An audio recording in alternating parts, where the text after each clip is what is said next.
welcome everybody. Do come on in. Don't worry. Come and join us if you're arriving at this point. Welcome to an evening of what we hope will be high-octane intellectual debate. Yes, you weren't expecting that, were you, of a Thursday evening in Belfast? But yes, and especially so close to Stormont.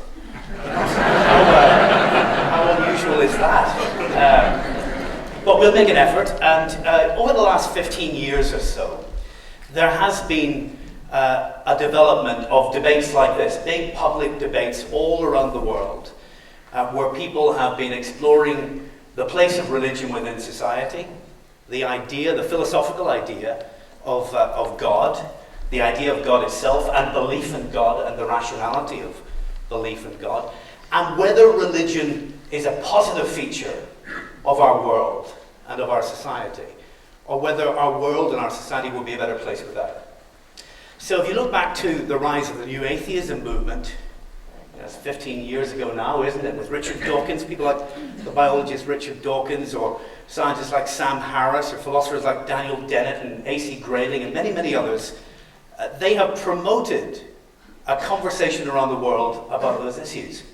And what's also interesting is that that seems to have also triggered a kind of rejuvenation of Christian apologetics, of attempts to respond to some of those claims and challenges, and to make a rational case for Christianity or for other faith traditions in the world. And so we join that conversation tonight with two very special guests. Now, the first thing you need to know about our guests is that they're not from here. And that is an advantage.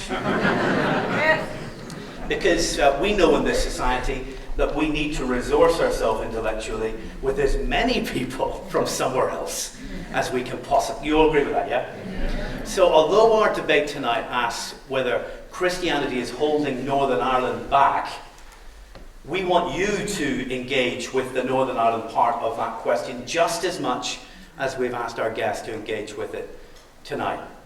The format is very simple. I'm going to ask our guests to take 10 minutes each without interruption and to make their case, the case for and against Christianity within this society. And then we're going to invite them to engage in interrogation, to put questions and challenges to each other, 10 minutes each way. And then it's your turn. And I've allowed 30 to 40 minutes for this, so I hope you're good. I'm expecting you to be really good. Tonight we'll have microphones moving around the room. You can ask a question of either or both of our speakers. You can make a brief contribution yourself to the debate. Join the debate. And then we'll have final summing up remarks from our speakers. That's the format, that's the journey we're on tonight. Are you ready for this? Okay. Our first speaker tonight will be Michael Nugent, who is the chair of Atheist Ireland. Michael's a professional writer. He makes his living as a writer and broadcaster. He's written a number of books, including the now famous Dear John books. We regularly have Michael on programmes across the BBC, and he's on RTE and Channel 4 and everywhere else. He's engaging in these debates across Ireland and internationally. Incidentally, he's also co-written I, Kino, the comedy musical. Did you ever see I, Kino? It made €10 million in its first 2 years. So Michael's paying for the drinks tonight for everybody in the room back at the bar. So Michael will be making the case against Christianity as a positive force in our society tonight. And he knows Northern Ireland very well over the years throughout the Troubles. He's been involved in debates about paramilitarism and the peace process here. David Robertson joins us not long off the plane from Scotland, and raring to go, aren't you, David? Moderator of the Free Church of Scotland. That's not the Free Presbyterian Church, it's the Free Church. He's a wee free. The Free Church of Scotland. That's his email address, essentially. He's a minister, obviously, in the Free Church of Scotland, but he's also the director of SOLAS, the Centre for Public Theology, which is one of those movements that has been triggered by these big debates internationally around apologetics. SOLAS, as you'll know, is both the Irish and the Scots Gaelic word for light. And like Michael, David's the author of a number of books, some of which are out at the back, and he's offered to sell you some tonight and to sign them. Books like the Dawkins Letters, where he responds to the claims of Richard Dawkins, and also Engaging with Atheists, a kind of guide to apologetic conversations with atheists. So we're grateful to both David and Michael for journeying here tonight. I'm going to get out of the way now, and we're going to get things going. Please join me in welcoming our first speaker, making the case against the positive place of Christianity in our society, Michael Nugent.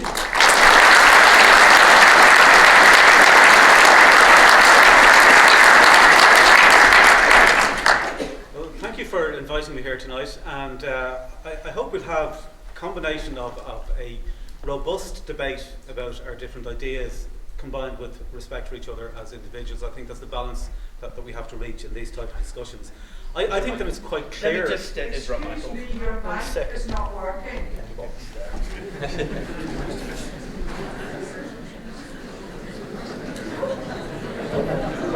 Hello?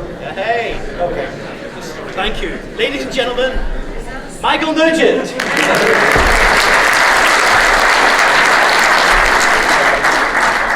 Thank you. What I was starting to say is that I hope that we can combine tonight a combination of robust debate about our disagreements, about ideas and beliefs, with respect for each other as individuals. I think that's the balance that we have to reach in these type of discussions. I think that it's clear that Christianity has held Northern Ireland back because religion holds society back generally, particularly, but not exclusively, when it is intertangled with politics. Politics should be about governing this world, and politicians have enough to do in terms of governing this world without worrying about whatever may or may not exist in supernatural worlds. People have the right to believe whatever they want to believe. Whether you're religious or not religious, you have the right to believe whatever you want to believe. You have the right to manifest your religious or non-religious beliefs, as long as you're not infringing on the human rights of others. And the only way for everybody's rights to be respected equally is for the state to remain neutral. Once the state takes sides, either in terms of promoting religion or promoting atheism, then you don't have a fair and equal society, and you don't have the human rights of freedom of conscience, religion or belief, equality before the law, freedom from discrimination, very fundamental beliefs that are infringed on when religion influences the state and the running of the country.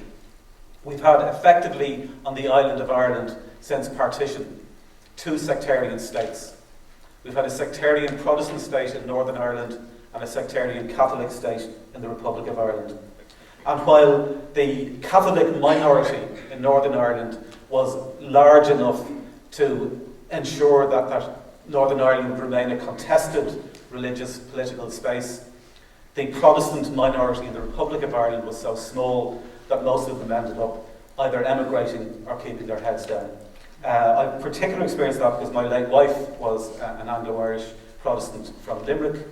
When she was going to school as a child in Limerick, the Catholic children used to spit on her and her fellow students going to the local Protestant school. So we have had a history in Ireland of sectarianism on both sides of the border. We've had in my lifetime another warped influence of that, which is the interplay of religious beliefs about sexuality and government and politics. In the 1970s, the IRA at one stage used to use condoms as part of the timing mechanisms of their bombs, and some IRA members were opposed to that on moral grounds. In the Republic of Ireland, we had the Charles Haughey bringing in a law that eventually made condoms legal in Ireland, but in order to buy a condom, you had to have a doctor's prescription saying that you were a married couple and that you needed the condoms for bona fide family planning purposes. So that's the type of country that I lived in, on both sides of the border here in Ireland, or both countries on the island. 40 years later, we still have religious discrimination on both sides of the border against atheists and minority faith members.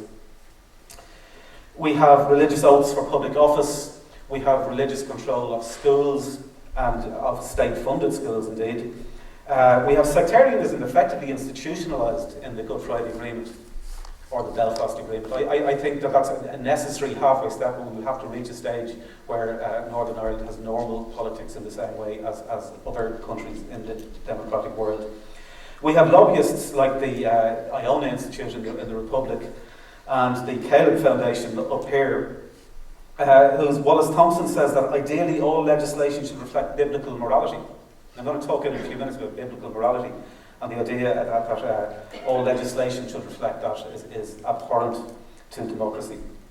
Thankfully, I don't know if you're aware of a programme that was on just a couple of weeks ago, a joint RTE-BBC programme that had an opinion poll about opinions towards both a United Ireland and social issues. And thankfully that reflected on both sides of the border that the population is moving on, that the prejudice against gay people, the prejudice against women who need abortions, that prejudice among the population is lessening. But unfortunately, we still have laws that were there at a time, that were put in place at a time where there was more overt religious control, and the politicians will have to eventually catch up to that. Now, I'm going to suggest that there are two reasons why religion holds back society. And the first is that religion corrupts our sense of reality. It encourages us to believe implausible claims on faith. And what I mean by faith, different people have different definitions. What I mean by faith is believing things either because you want to believe them or because you're afraid not to believe them, but believing them disproportionately to the best available evidence. But before I get into that, I've got some good news for everybody here today. I was talking to Martin McGuinness and Peter Robinson today, and they said that if you vote with me today, they're going to get married. Now you realise that's an absurd claim. It's absolutely ridiculous. But if I had told you instead that I was talking today to the creator of the universe, and that he had told me that he would give you all an eternity in paradise if you did what I say, some of you might believe me. Certainly around the world, enough people would believe me to make it worth my while to set up an organisation on that basis if I decided to, and that is because religion corrupts our sense of reality. Because normally when I say something to you, or when anybody says something to you, like I just said about Peter Robinson and Martin McGuinness, what you do is you measure it against the evidence. And the more implausible the claim is, the higher the bar you set of the amount of evidence that you need to believe it. But with religion, we do the exact opposite. The more implausible the claim becomes, the less evidence you demand in order to believe it. To the extent that religion encourages us to believe not only implausible claims, but literally untestable claims. Claims whose testability is hidden in an imaginary afterlife. And then religion insists that not only should we believe this, but other people should lead their lives on the basis of what we believe. That people should lead their lives on the basis of what other people think that the creator of the universe is telling them to impose on them. Now compare that with secular faiths, because faith can be a problem in the secular world as well. People can have faith in communism. People can have faith in the unregulated free market. People have faith in people believe disproportionately the evidence in all sorts of projects. But the difference between secular faiths and dogmas and religious faith and dogmas is that eventually with secular faith it bumps into reality. People notice that the unregulated free market isn't working. People notice that communism isn't working. And people are forced to change their views because of the evidence of reality. But religious faith hides its testability in this imaginary afterlife, and so it continues in a way that it shouldn't. Religion also makes some testable claims about the real world, about the world that we live in. It tells us that miracles happen. We know that they don't. It tells us that Jesus rose from the dead. We know that people don't rise from the dead. It tells us that Muhammad flew on a winged horse, and we know that there aren't winged horses. It tells us that some people are possessed by evil demons when we know that it's mental illnesses. It tells us that humans and only humans have immortal souls when we know that we are evolved animals just like other animals. Nothing special. The same as 99% of the species that have ever been on the earth have died out. That's probably going to be our fate as well. We've got to get a sense of proportion in terms of our place in the overall scheme of things. Religion tells us that prayer works, And we know from the only empirical research that exists that not only does prayer not work, but it can actually be harmful. And religion tells us that religion is good for society. And as I'll outline in a few minutes, there is evidence to show that secular societies have far better social outcomes than religious societies. The second way that religion corrupts our society is it corrupts our sense of morality. Morality is a natural function of our brains. As social animals, we have evolved because cooperation is as important as competition to survival. Social animals, including but not limited to humans, have evolved senses of compassion and empathy and cooperation and reciprocity and fairness and justice. And that enables us to act in a manner that is beneficial to everyone. Now, it's often hard to figure out what the right thing to do is. What's the most moral thing to do? So many things to weigh up, so many possible interactions. So who knows whether you're making the right moral decision? But if you're basing it on compassion and empathy, and reciprocity and cooperation and fairness and justice, you're at least moving in the right direction. What religion does is it adds into that already difficult equation a corrupting factor that says you've got to do this even though it's not the most compassionate thing because somebody wrote it in a book 2,000 years ago. How are we going on time? You're finished. I'm finished. Okay, so I'll just summarise that religion corrupts our sense of reality. Religion corrupts our sense of morality, and hopefully during the rest of the discussion I'll be able to give a little bit more evidence about that. Thank you very much. Brilliant, thank you.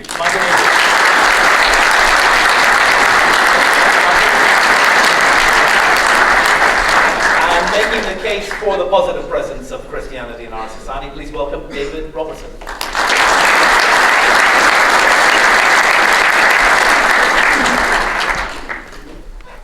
I'm standing here with a horrible image for you. I'm feeling a wee bit naked because I can't find my phone and I don't know what I'm going to do with everything. That I'm kind of addicted to my iPhone, but anyway, we shall continue. I'm also a wee bit puzzled because I don't recognise at all Michael's definition of religion, so it's going to be interesting discussing something. I always think it's good to discuss what your opponent actually believes in, not what you wish they believe in. I want to suggest to you that if you remove religion, and it's difficult to say religion because there are all different kinds of religion, as people know. I think it is an absurdity to say that all religions are equal. That is not true. I don't believe that my faith is equal, for example, to a religion which would want to sacrifice children. I don't think my faith is equivalent to ISIS, although I was very grateful to hear Michael talk about secular faith, and I don't think my faith is equivalent to secular faith either. But I think if we remove Christianity from Northern Ireland, as it's being removed from Scotland, I think we're going to find that there are some consequences that will occur. The first is because of the church-state divide, and here I agree with the importance that Michael has now. I think it's wrong to have a theocracy. I don't think I'm moderator of the Free Church General Assembly, and we should not be running Scotland. We can hardly run the church. So I think it would be a big mistake to put us in charge of Scotland. Mind you, we might be able to do better than the politicians who are already there, but I don't want it. No, thank you. But if you see, in the good old days, if you want to put it that way, there was a recognition of a separation between church and state, or at least an interaction in which church and state were different. And it was Christianity that brought that. Paganism didn't recognize it. Roman law didn't recognize it. Greek law didn't recognize it. But Christianity most certainly did recognize it, even at times when people sought to use Christianity for political power, as still happens, which is still wrong. But now what's happening is this. Removing Christianity out of society, particularly a society like Northern Ireland or a society like Scotland, means this: that the state comes in and plays God. The state tells us how we should educate our children. The state tells us what we should believe. And instead of a theocracy, you have got a state, basically, for me, a form of fascism, a corporate control of the individual. And I think that you need Christianity to prevent the state being the all-powerful authority. Second reason I want to be for Christianity is because of equality. Now, our secularist friends, our atheist friends, try to imply that equality is an empirically observable, natural thing that human beings have, a basic human right that's recognized throughout the world. As President Obama said about the Paris thing, basic human values that everyone recognizes. No, they don't. They don't. And it's not basic. Professor John Haldane of St Andrews University gave a lecture recently in which he pointed out that science absolutely empirically demonstrates that people are not equal. We are not all the same height, the same health, the same intelligence. We are most certainly not equal. Social Darwinianism teaches that we are not evil, we evolve. We're not evil, doesn't it? It teaches that we are not equal because we evolve according to the strong overcoming the weak. Christianity, on the other hand, teaches a genuine and real equality because it says that all, no matter who they are, whether you're the child in the womb, whether you're handicapped, whether you're an elderly person dying, black, white, whatever sexuality you are, all are made in the image of God. It is the ultimate equality. Secondly, if you lose Christianity, you're going to lose tolerance. By the way, let me just say about equality. Michael spoke about equality before the law. Yes, but that presupposes the question, who makes the law? What laws should we have? Tolerance. I think that there is an enormous problem there. I think that a society in which the state is the only ultimate authority will become an increasingly intolerant society. And what I've noticed in my own country is the increasing intolerance occurring within society for people who hold to different points of view. Fourthly, social action, justice. I would want to argue that Christianity plays a great role in that. I've some figures that I dug up about Northern Ireland, that in total there are 98 social projects provided by faith groups, 105,147 total volunteers per hour. On average per year, each church faith group is delivering 10 social action projects and offering 10,515 volunteer hours. There are 16 Trussell Trust food banks in partnership with local churches, as well as many other independent ones. 68% of youth groups registered with local education and library boards in Northern Ireland are faith or church-based, along with 75% of volunteers. Remove them. That's what the proposition says. Get rid of religion. And people will do this anyway. I don't think so. Tell me where the atheist food banks are. Atheists don't set up schools. They just take over Christian schools, cuckoo-like, and then impose their atheist values upon the rest of us who don't necessarily want them. And then I think my final reason would be simply to say this. I don't want Christianity removed from society because Christianity changes people. I accept, of course, there are religious nutcases. I'm not one of them, despite what some of my friends might say. Tolstoy once argued, everyone thinks of changing society, no one thinks of changing themselves. I think of the who sarcastically sang about, after a revolution, meet the new boss, same as the old boss. We don't need to change systems, we need to change people. Solzhenitsyn said that the line between good and evil runs through every human heart. George Bush was entirely wrong when he said there's the good guys and the bad guys. We're all the good guys and we're all the bad guys. And I'm sorry, but the people who attacked people in France were entirely wrong, but they were also human beings. And the evil that is in them is also, at least in seed form, in each one of us. And until we recognize that, we will not have justice and change in our society. Dostoevsky, you can see I like the Russians, argued that in the Brothers Karamazov, that without belief in God, everything is permissible. And I think that logically is a true statement.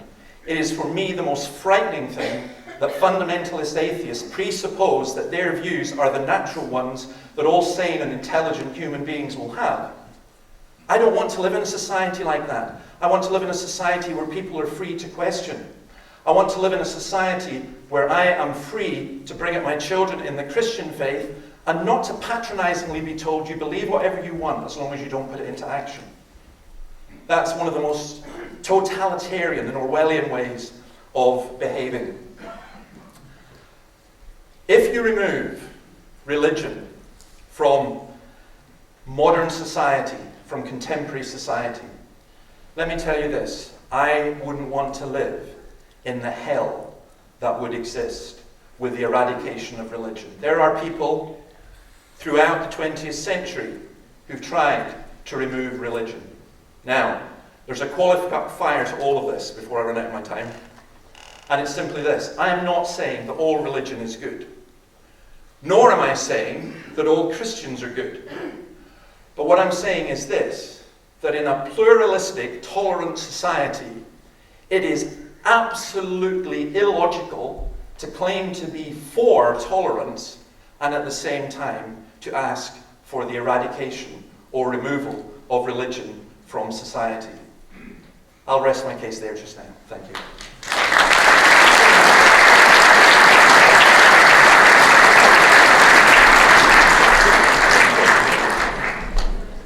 Brilliant. Thank you, David. Thank you to Michael. Now we move to our interrogation section. I'm going to invite Michael to drive the next 10 minutes, and then we'll reverse it by interrogating David on the claims he's just made. Okay, thanks. Well, first, David, nobody suggested, certainly I didn't suggest eradication of Christianity. In fact, I started by saying that everybody has the right to believe whatever they want to believe. I fully respect and support the right of religious people to believe whatever they want to believe and to practice their religion as long as it doesn't infringe on the human rights of others. Saying that you believe that something holds society back is not the same thing as saying that you believe people don't have the right to practice it. In terms of practicing it, in terms of the beliefs, can I just clarify first in terms of your position with regard to the Bible? Do you believe that everything in the Bible is true and good? Yes. Okay. So would you believe, for example, that it is right to stone a man to death for gathering sticks on the Sabbath, or to stone a woman to death for not being a virgin on her wedding night? No. You don't think that that's right? Yes. Okay. Now, what criteria are you using to determine that? Let's take another thing first of all. I presume you accept that love thy neighbour as yourself is good. Yep. Okay. Okay, so both of those are in the same book. What criteria are you using to determine that love thy neighbour as thyself is a good thing that God said, and stone a man to death for gathering sticks on the Sabbath is a bad thing that God said? Well, I would use three criteria. One is intelligence. The other is reading the Bible as it's written and the context. And the third is a concept of what's called progressive revelation. Because just as there are religious fundamentalists who pick and choose verses from the Bible, so are atheists very often pick and choose verses from the Bible and don't understand them in context. So the passage you're referring to about stoning on the Sabbath, the one person who we know that happened to is in the context of the civil law of Israel. And the way that I would put it is simply this. I'd go along with Richard Dawkins, actually, if as an atheist you want to accept that. He asked in The God Delusion, why do we have the right to judge people from another era with the zeitgeist of this era? I think these problems, these verses in the Bible are difficult for Christians because we have an absolute law. I don't see why they should be a difficulty for you. First of all, it wasn't these people. If you believe in God, it was God that said this. They specifically asked God what to do. Should we stone this man to death for gathering sticks? And he specifically said yes. So this isn't people. So when did God change his morality then? No, I don't think God has changed his morality. I think if you see... Well, how did you decide that God's morality in that instance was wrong or subject to progressive revelation? Well, actually, because Jesus revealed that himself. No, Jesus said that he had come to ensure that not a single jot or tittle of the Jewish law would be removed. He also said he came to bring peace and not a sword. He said he came to bring family against family. He said he would kill the children of Jezebel for the sins of their mother. He drove moneylenders out of the temple, which is hardly a pacifist act. The idea of Jesus being some sort of a pacifist that changed what God said is But I never said that Jesus was a pacifist, and I think you've got a problem.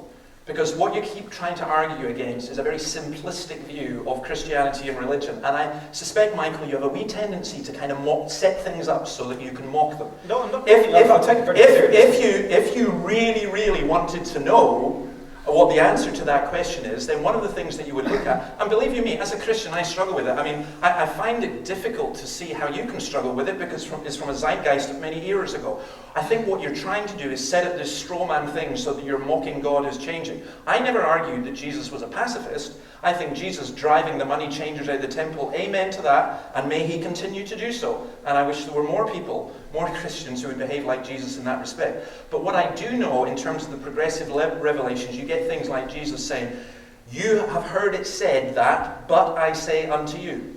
So what you find within the Bible, and it's important, if you want a lesson in biblical interpretation, first of all, you find many passages that are descriptive, not prescriptive. So they're describing something that happened.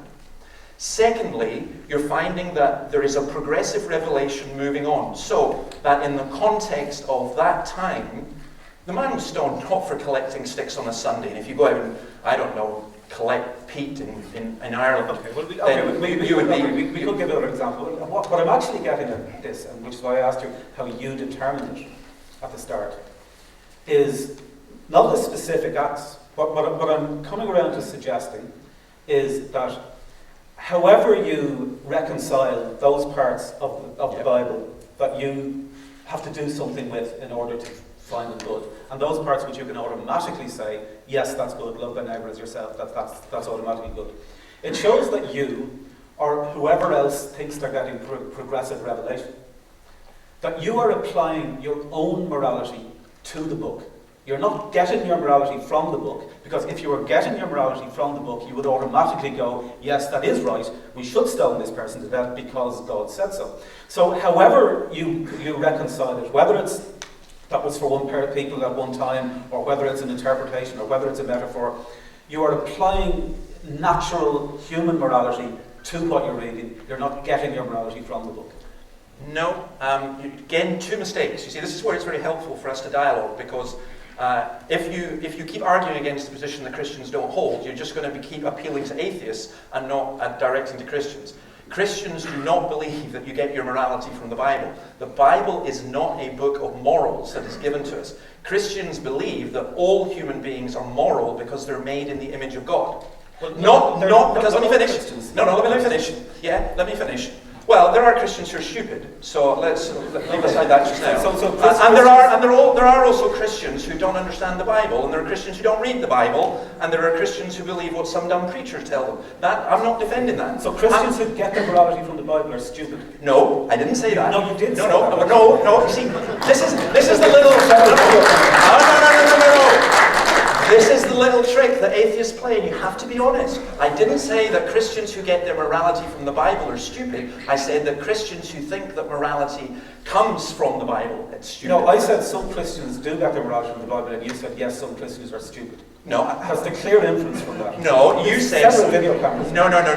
Because, Michael, listen. Okay, we'll clarify that. So you don't then you don't think they're stupid to get their morality from the Bible? No. You think they're right to get their morality from the Bible? No, again. If you want to argue with what I think, instead of playing to the audience by trying to make it appear stupid, listen to what I'm saying, then argue against it, okay? Okay. So let me finish it. Here is the Christian position. We believe that all human beings are moral because they are made in the image of God. That the innate morality that we have, every human being has. That's why non-Christians can be judged by God as well as Christians. However, we believe that our consciences and our morality, if you like, has been seared, and that we need, because we've fallen in sin and so on. My problem, you see, let me finish. I'll give you our position. No, exactly. Well, but if you keep interrupting me, it gets even longer. So, if we believe that human beings do need God's law, not to tell us this is how you should live, but to make us aware of the fact that we're not the way that we should be. Now, my problem with what you're saying is this. You seem to have this enormous faith that there's an innate human morality that everybody knows. And I would argue there is actually an innate human morality that comes from being made in the image of God, but that God reveals his law to us to show us how much we break that. And I don't think your simplistic view of the Bible is actually worthy of you. It's easy to mock a straw man. Don't set up a straw man. Argue against what we really believe. And we do believe that all human beings are fallen. I know that's mockery to you, that all human beings are sinful, but that the Bible comes and shows us not just that we are sinful, it's like a mirror showing us what's wrong with us, but it also shows us the way to be put right. Well, you just, forgive me here if I'm misinterpreting you, I'm sure you can clarify. You said both that we are sinful and we are innately moral. Yes. How does that work? Well, if you weren't moral, you couldn't be sinful. I grew up on a farm, and I'm telling you this right now. I remember when a mother pig eating her baby pigs. If a mother human being killed her babies and ate them, she's going to jail because we hold that as a moral action. But when a pig does it, you don't say, right, let's hold a trial for this pig. So you cannot be sinful without morality. Yeah, okay. Can we move on to another topic? What's your position on gay marriage? My position on gay marriage doesn't exist. What doesn't exist? What? Gay marriage doesn't exist. Okay, what's your position on marriage equality? For who? For everyone, for heterosexual and homosexual couples. Marriage equality for everyone. Yeah. So do you think that... No, for marriage equality without discrimination on the grounds of sexuality in terms of being heterosexual or gay.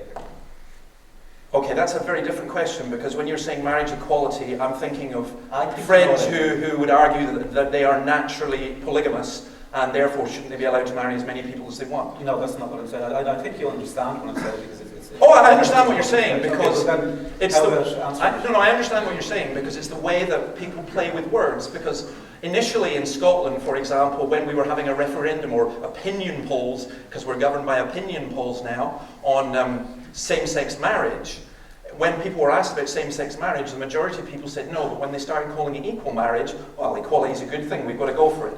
I don't accept the term. I wrote to David Cameron, which wasn't a very smart thing, because I didn't get a very smart answer back, saying, can you please explain your stance on same-sex marriage? And his response was a very unintelligent one. Two people who love one another should be able to marry each other. But he also, in that letter, came from him and said, we need to redefine marriage for everyone. If you understand marriage as it has been traditionally understood in Western European liberal society for the past 1500 years, possibly even longer, then same-sex marriage doesn't exist without redefining marriage for everybody. And I don't agree with redefining marriage for everybody.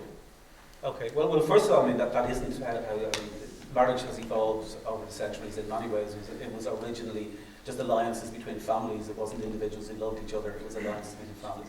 So it's constantly being redefined. But again, I just to cut to the chase, are you saying that you don't believe that gay couples should be allowed to marry? I think it's impossible, yes. Well, it is possible, but I mean... No. It's impossible without redefining marriage. Yeah, you see, this is the difficulty that I have with religious... 60 seconds. Yeah. Right. Okay. I'll take it then that what you're saying is that you don't think they should be legally allowed. Is that correct? Yes, I think it's impossible. I think it's like the government legislation. It's like you asking me, do you think that there can be square circles because the government have made a law that there are square circles? No, I don't. Yeah, you see, now this goes back to my original point, which is that one of the difficulties of operating on the basis of faith is that you're making comments that are completely out of line with reality. If we're going to have a discussion where you just don't accept that gay marriage exists, I mean, there's nowhere we can go with it. I agree. Yeah. We can't go into it because the presuppositions are completely different. The only difference is I would say that your position is the unreal one. Thanks, okay. Well, they're getting on really well here. Terrific. Thank you very much for driving the first half. Over to you, David. You've got 10 minutes to interrogate Mike. Okay. Michael, can you name one state based on atheism which you'd like to live in? Well, I don't want to live in a state based on atheism. I would be as opposed to a state promoting atheism as I would to a state promoting religion. I want to live in a secular state where the state recognises equally the right of people to hold religious or non-religious beliefs and doesn't discriminate in either. Good, thank you. Do you accept... I appreciate that there are many people who like that unreal fantasy. But let me ask. Do you accept that every state has to be based upon an ethos or a basis for morality? Yeah. Which one should it be? It should be compassion, empathy, cooperation, reciprocity, fairness, justice, equality, lack of discrimination. And who defines those words? We do. And who's we? Well, they're human beings. People, morality evolves. Morality is not something that is sent down to us.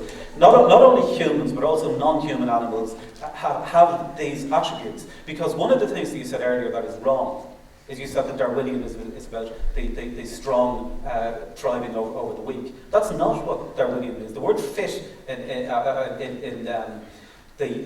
those fittest for survival, it means those that fit best into the environment.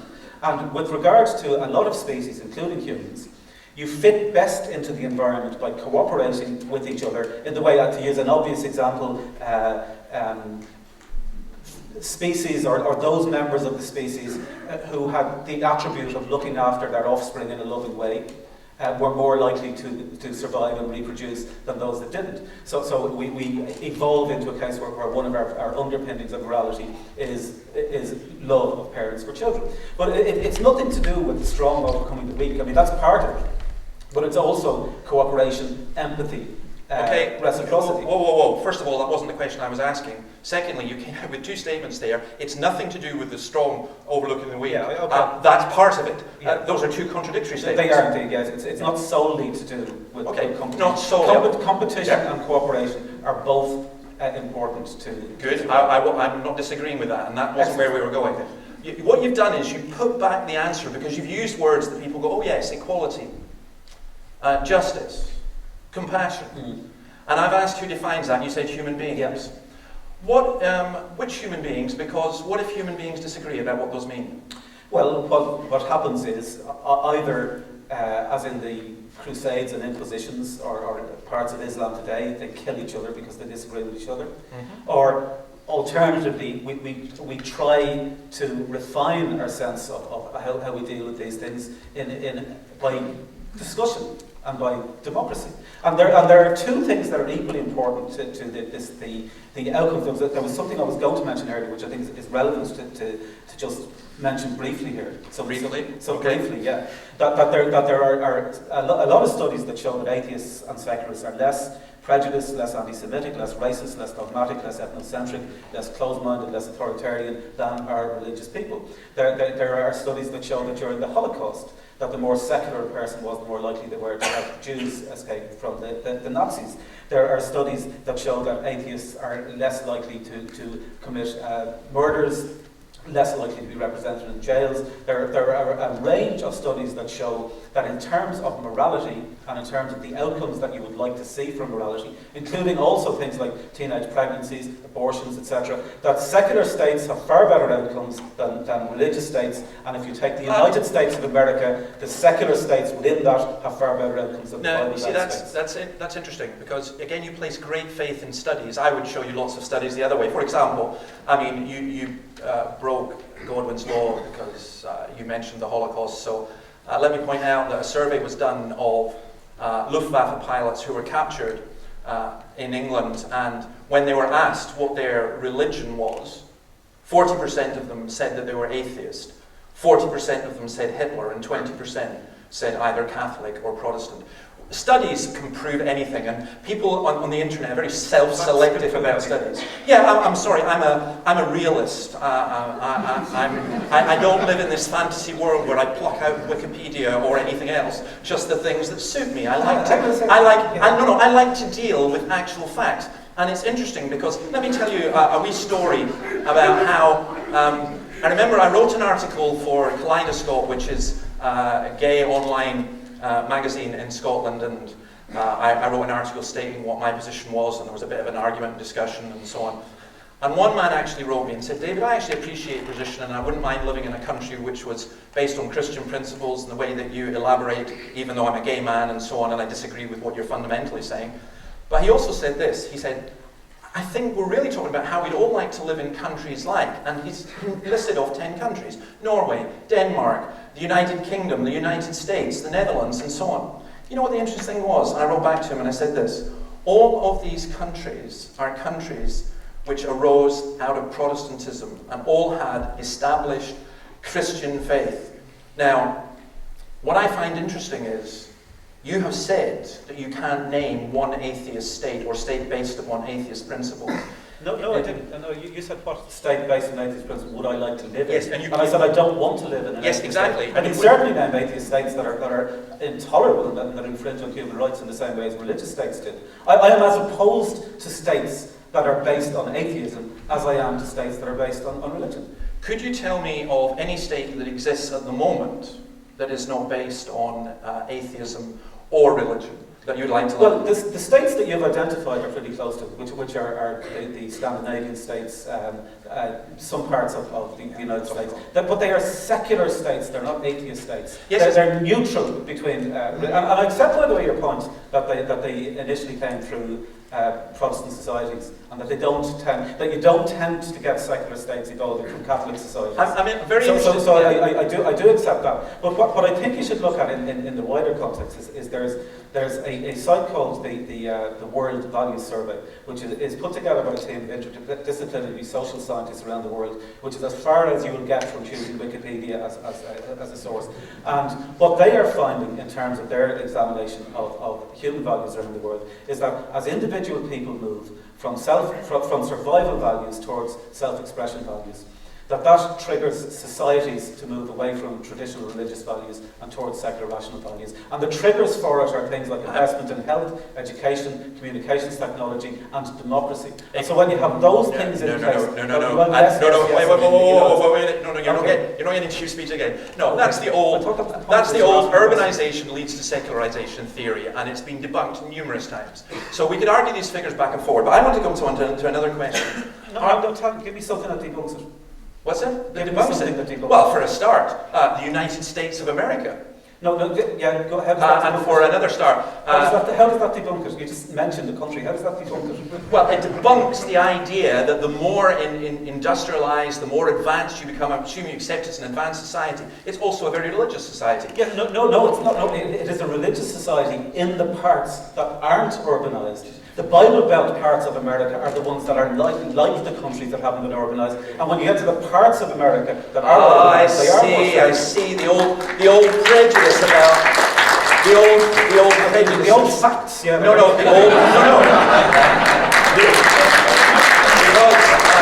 I've been to the southern US. No. I'm sorry. I'm not going to let people away with that kind of illiterate racism because I've been to the southern. I have been.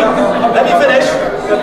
No. Let me finish. Okay. I have been to the southern United States. Okay. And it is incredibly urbanized. It is around 90% urbanized. So you don't get away with those kinds of comments. Now, I'm trying, because I think I've come across this racism. What races did I mention? You mentioned the southern, it's like me saying about the southern Irish, that they're a bunch of illiterate people. No, you have no idea what a race is. What's that? You've no idea what a race is. Sorry, okay, whatever you want to call it, xenophobia or whatever. I mean, I used to have that attitude about the southern US until I went there as well. And it's always a good idea, if you're going to speak about people in general, to make sure that you go and you talk to them. Because I do think that kind of comment is not helpful at all. To take a whole group of people and to lump them together in one law. I don't think we should ever do that. I want to come back though to another issue because... No, you started that by lumping a whole country together. I tried to divide it out with something else. No. And then you tell me that I'm lumping... Michael, what I did was I pointed in terms of states that you haven't been able to cite one state based on atheist principles which you'd be willing to live in. No, because I don't want to. But because you don't want to, you're not able to do that. The states that you have named are all ones that come from a strongly Protestant tradition, and that's fine. Secular. I accept that. But here in a secular state, secular doesn't mean non-religious. Secular means separation of church and state. I'm not disputing that. You had said about making laws. I just want to ask simply, on what basis are laws made? By the majority vote? Well, it's a combination of it was majoritarian democracy up to recently, and now we are gradually evolving to a more nuanced version of human rights-based democracy, where the test of a democracy is how it treats its minorities rather than its majorities. Well, that's fascinating, because you're saying that we're moving from laws being based on democracy to laws being based on human rights. No, based on majoritarian democracy. And I think in Northern Ireland and the Republic of Ireland, we know enough to know that religious majoritarian rule is not a good way to rule. Oh, I know, but I'm just wondering about secular majoritarian rule as well. My last question. No. Okay, you can let it go. Let's thank them for that interrogative.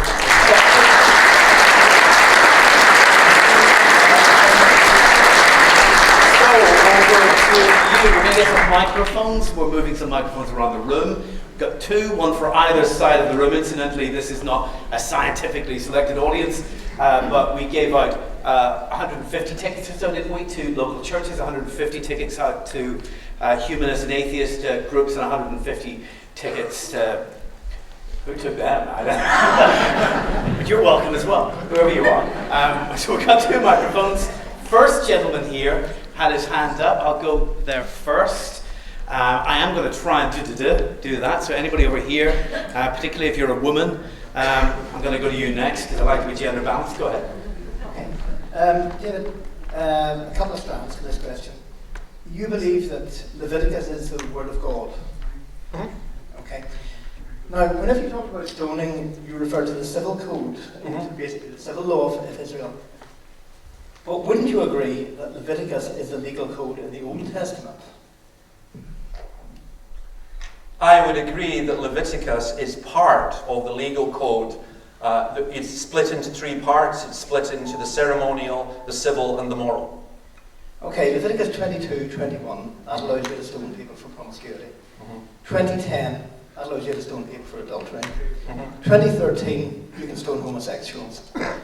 Now, in terms of being the word of God, you suggested that it's a civil law of Israel. But Leviticus is the word of God. Isn't it a bit cart before horse to suggest that they're just stoning people because of the civil law?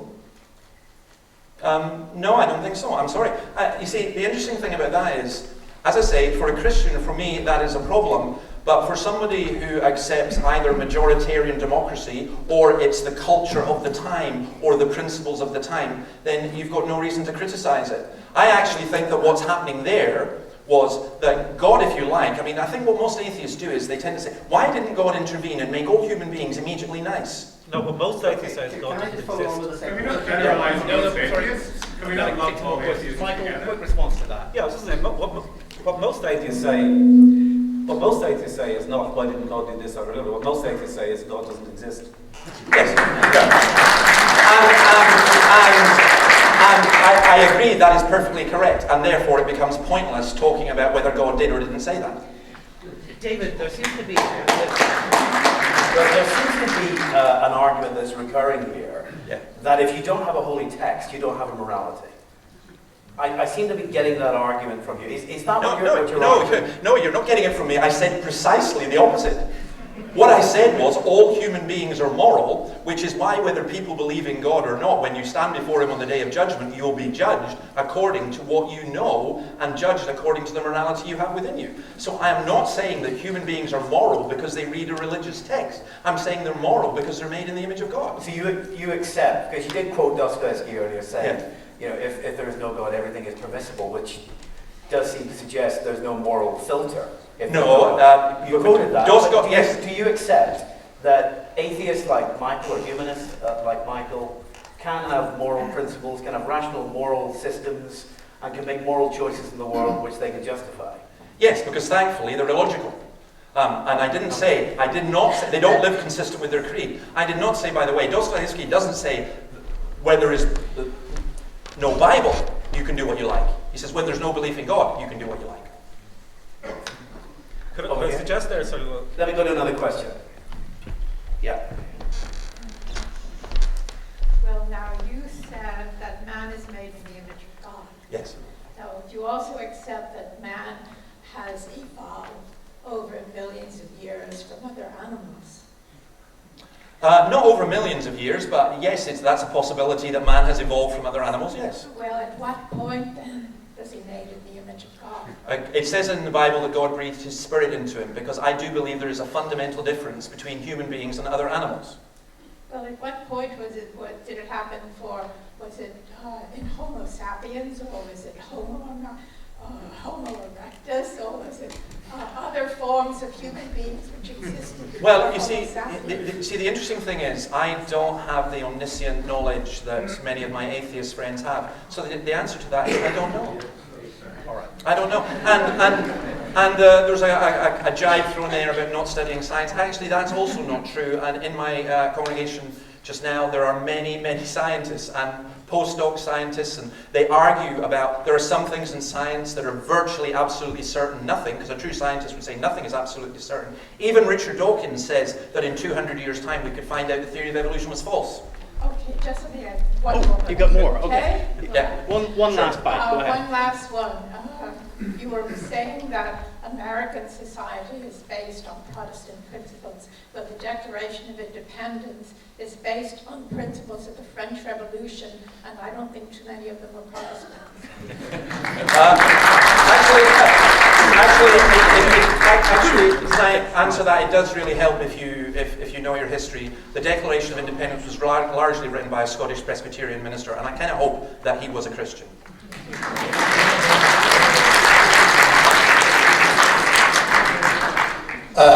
I'm Brian McClinton of the Humanist Association of Northern Ireland. I think it might have been a good idea in principle to invite two people not from here to speak, but unfortunately what I found missing is any real reference to Northern Ireland.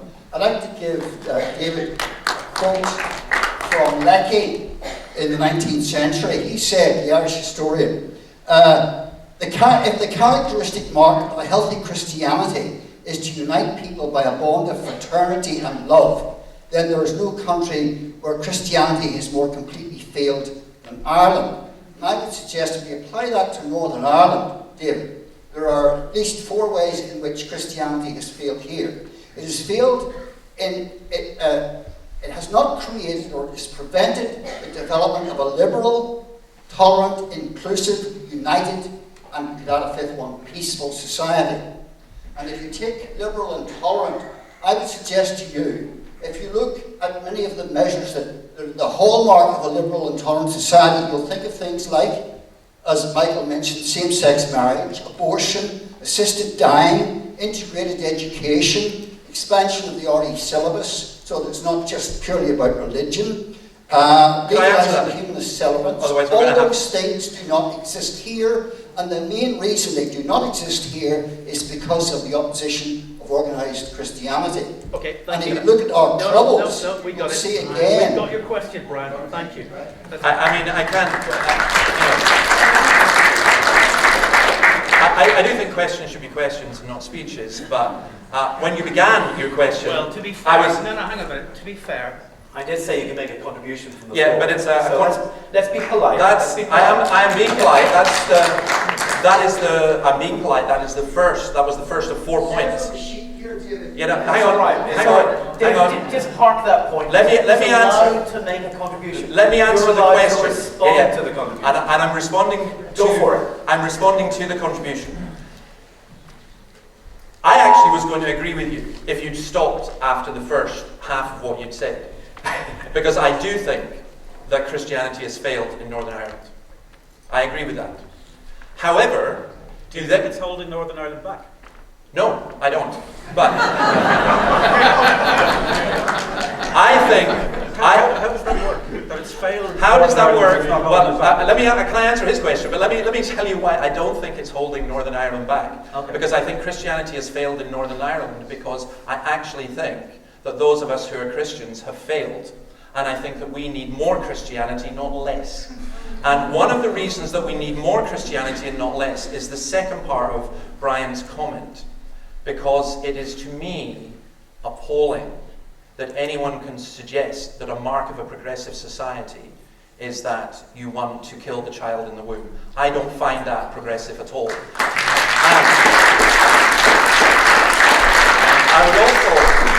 I would also say this, that I'm beginning to see what this liberal, tolerant society means. I find it astonishing that somebody who refuses to bake a cake with a message which they fundamentally disagree with ends up being prosecuted. That's what liberal tolerance means. It means you go along with what we say is right, and if you don't, then you will be prosecuted. I don't consider that to be either liberal or tolerant. I agree with that last part. I agree with that last part. I don't think that people should be prosecuted for not baking a cake. I think the correct response to that is to go to another trader and to boycott that trader. I completely reject your analysis of a pregnant woman's right to bodily autonomy and to health and to avoiding the trauma of the aftermath of rape or incest, or to being forced to carry a fetus with a fatal abnormality in the way that you've described it. It is one of the marks of progress that women's rights are being recognised. This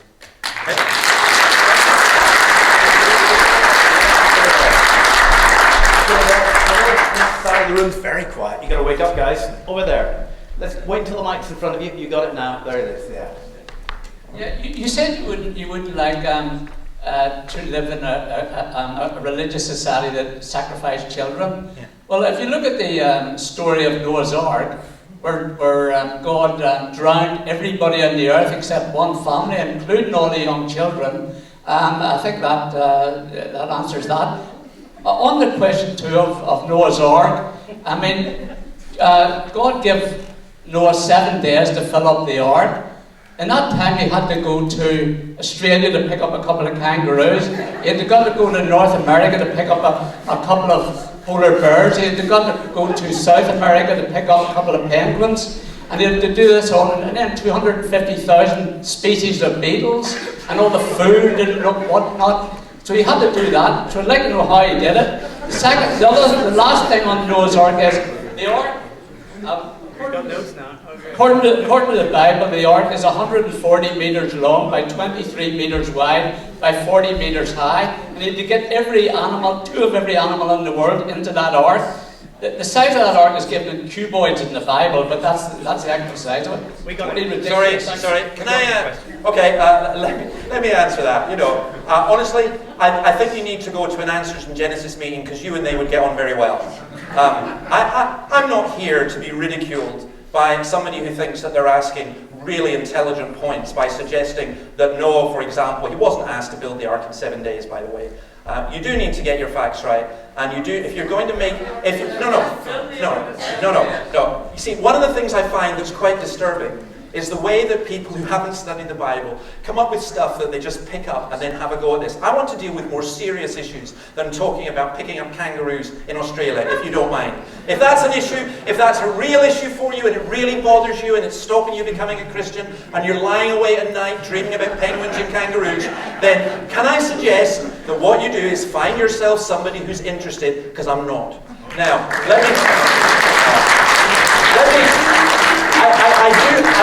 I do have to answer something. I mean, it's okay. I like being mocked as much as anybody else. But I do think Noah's Ark happened. But by the way, let me finish. But say, there was an argument made, you see, and this is where the tolerance and so on comes in.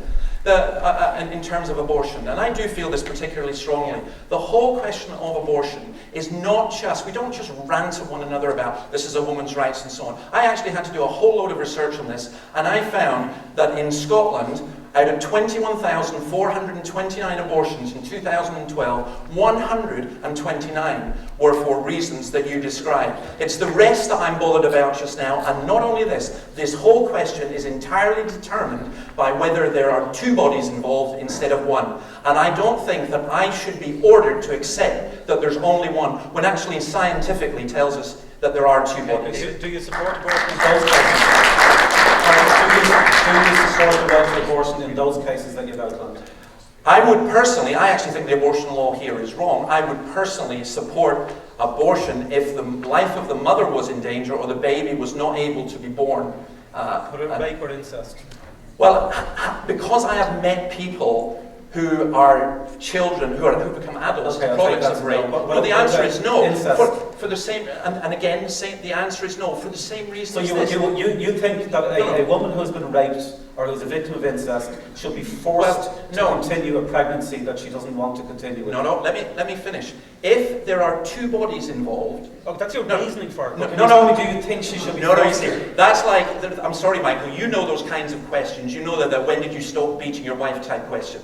The answer to that question, if people are want to be genuinely serious and think about these issues, instead of just ranting and raving at one another, what I would want to say in answer to Michael's question... Can we pause? Let's just pause for a second. Is that microphone working yet? Thank you. Yes. You don't have to be a Christian to be against abortion, right, Michael? Yeah. You can make a non-religious argument against abortion. You accept that? That's right. The position of Atheist Ireland on that is, first of all, we support a woman's right to choose.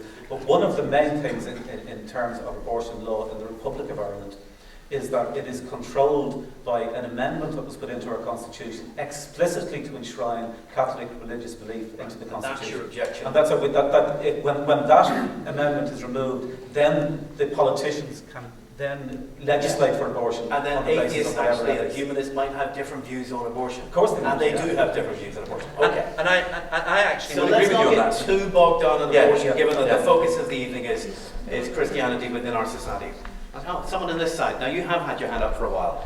Can we make these questions quick and responses quick? I'll get through quite a few of them. You look like you could do with some exercise. You're right. That's great.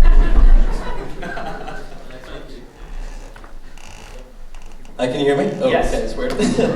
I've got so many questions for you, David, but everything you answer is contradictory. So I'm going to direct this to Michael instead. I'm an atheist, but I've known a lot of Christians who are very liberal in their beliefs. You know, they follow the zeitgeist. And, you know, there's a lot of Christians trying to end the Troubles here. Yeah, I don't really believe that Christianity has held Northern Ireland back when you consider the Troubles as a whole. You know, a lot of priests, a lot of ministers brought people from both communities together. Yes, I've never suggested. I've never suggested that religious people are bad people. I think religious people can be as good as are as good as atheists. We have a natural morality, and those religious people were following their natural morality of empathy and compassion and reciprocity and cooperation and fairness and justice, and they managed to avoid the corruption of that morality that the Christian texts can bring into their morality. Thank you. Hi, there we go. My name's Megan. I'm from Texas. No, we're not a race. But don't worry, I'm not offended. Actually, right now I live in Scotland and I'm with the Scottish Secular Society. And I have a question specifically for the Northern Ireland perspective on all this, especially coming from Texas. I'm very curious. We're essentially just like you. Don't worry. Fantastic. Yeah. Do you both think a secular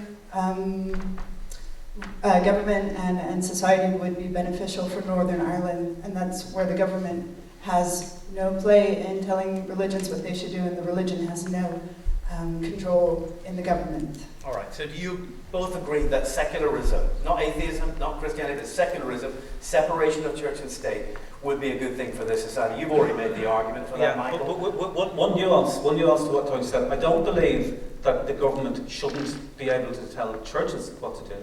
I think churches should be subservient to the government in that they are an organisation within society that has to follow the law in the same way as anybody else does. Because one of the problems that we have, particularly with the Catholic Church, is they seem to think that Vatican canon law takes precedence over the law of the land, and that isn't the case.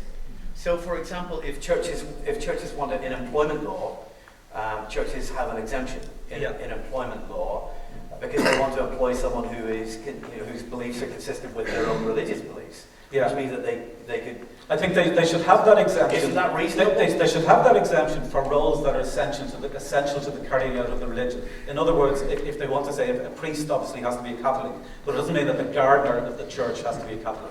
All right. Where are you on the secular question on separation of church and state? Well, I'm for it. Basically, I think that though the concept of a neutral secular government is impossible. I think that many people use secularism as a guise, basically, for their atheism. And I think that what Michael has said just now, in Northern Ireland, we do actually have a secular government. We don't have a church government. It's a secular government. And I'm glad that there is a secular government. However, In Northern Ireland, of course it's a secular government. I'm sorry, but in Northern Ireland it is a secular government. The churches do not appoint the ministers of state or whatever. It is a secular government. Now, what Michael has said should send shivers down anyone's spine. And for me, it does. Because what Michael has said is that we as a church should be told what to do by the state. Yeah, as should atheists. And I will say it will be a cold day in hell before I let any government tell me how I should run my church and what should be done in the church, what we should believe, and how we should act upon it. This is the kind of secular totalitarianism. Every single state in the world says it has religious freedom, even Saudi Arabia. You're a funny man, David. Nobody said atheism. Nobody said atheism. Invented that in the same way as you've invented your God. Did you not just say that the church, the government should be able to tell the church what to do? That the government should be able to tell everybody to obey the democratically agreed laws of the land, and the idea that you should have some sort of exemption that puts you above the law simply because you believe that the creator of the universe is telling you things is anti-democratic. Okay.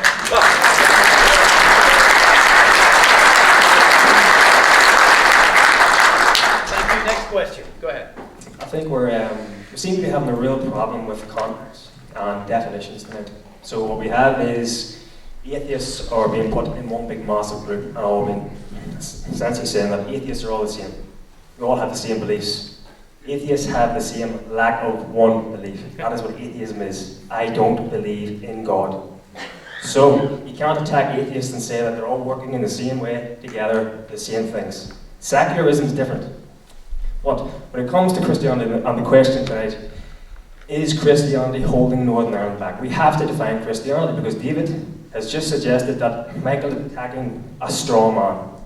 But the problem with Christianity is, let's say there's 1 billion Christians in the world, there's 1 billion different versions of Christianity. Everybody has their own personal take on what Christianity is. Cafeteria Christianity, what I call it. You pick and choose every day what you want. I'm not trying to patronise or say that, again, create another straw man. But if we're going to suggest what Christianity is in Northern Ireland, and is it holding Northern Ireland back today? Yes, it is.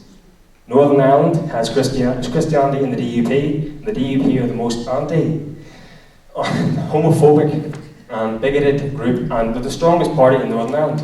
But they have too many of their decisions based on their religious beliefs. So therefore, it's not secular. They're allowing their religious beliefs to be brought into politics, and those politics then divide people and hold them back. So we have to, I haven't done it well, but we have to define what Christianity is, which version, David, of Christianity are we attacking, which one can we attack, which one can't we attack. Because you can't just say it's a straw man when it's something you don't agree with. Thank if you. it's something for God. Thank you. Can I answer that then? Yeah, go ahead, David.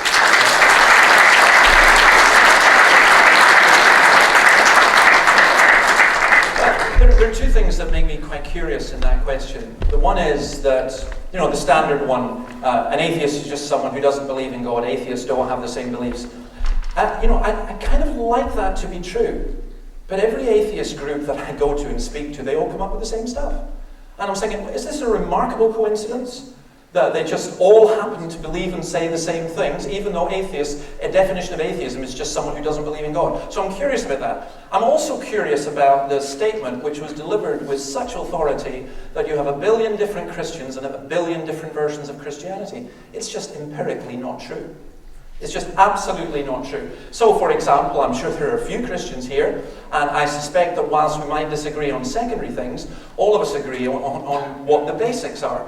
And I find myself in a position where, for example, when I read the previous Pope's books on Jesus of Nazareth, I'm going, yeah, you got the Mary stuff wrong, but the rest of it you've got right. And I regard someone like him, believe it or not, I would regard someone like him as a Christian brother, my Baptist brothers and sisters, people with different backgrounds. So I think it's a little bit rich and disingenuous and wrong to say that there are 1 billion different versions of Christianity. Okay, just to clarify what atheism is and what atheists have and don't have in common. Atheism is either not believing that there are gods or else believing that there are no gods. Now, there is a slight distinction that goes slightly beyond that. If you don't believe that there are gods, you don't believe that we get our morality from gods, and you don't believe that we get our sense of reality from gods. Yep. And those are two significant worldviews to have in a world where most people believe in gods. And it's quite easy to say, for example, there's something that some atheists will say is that atheism is like not collecting stamps, and you don't have organisations for not collecting stamps. No, that's true. But if you had a situation where the majority of people in the world believed that the post office created the universe, and that you had to check your stamp collection before you passed laws, then you would have organisations dedicated to not collecting stamps. Thank you.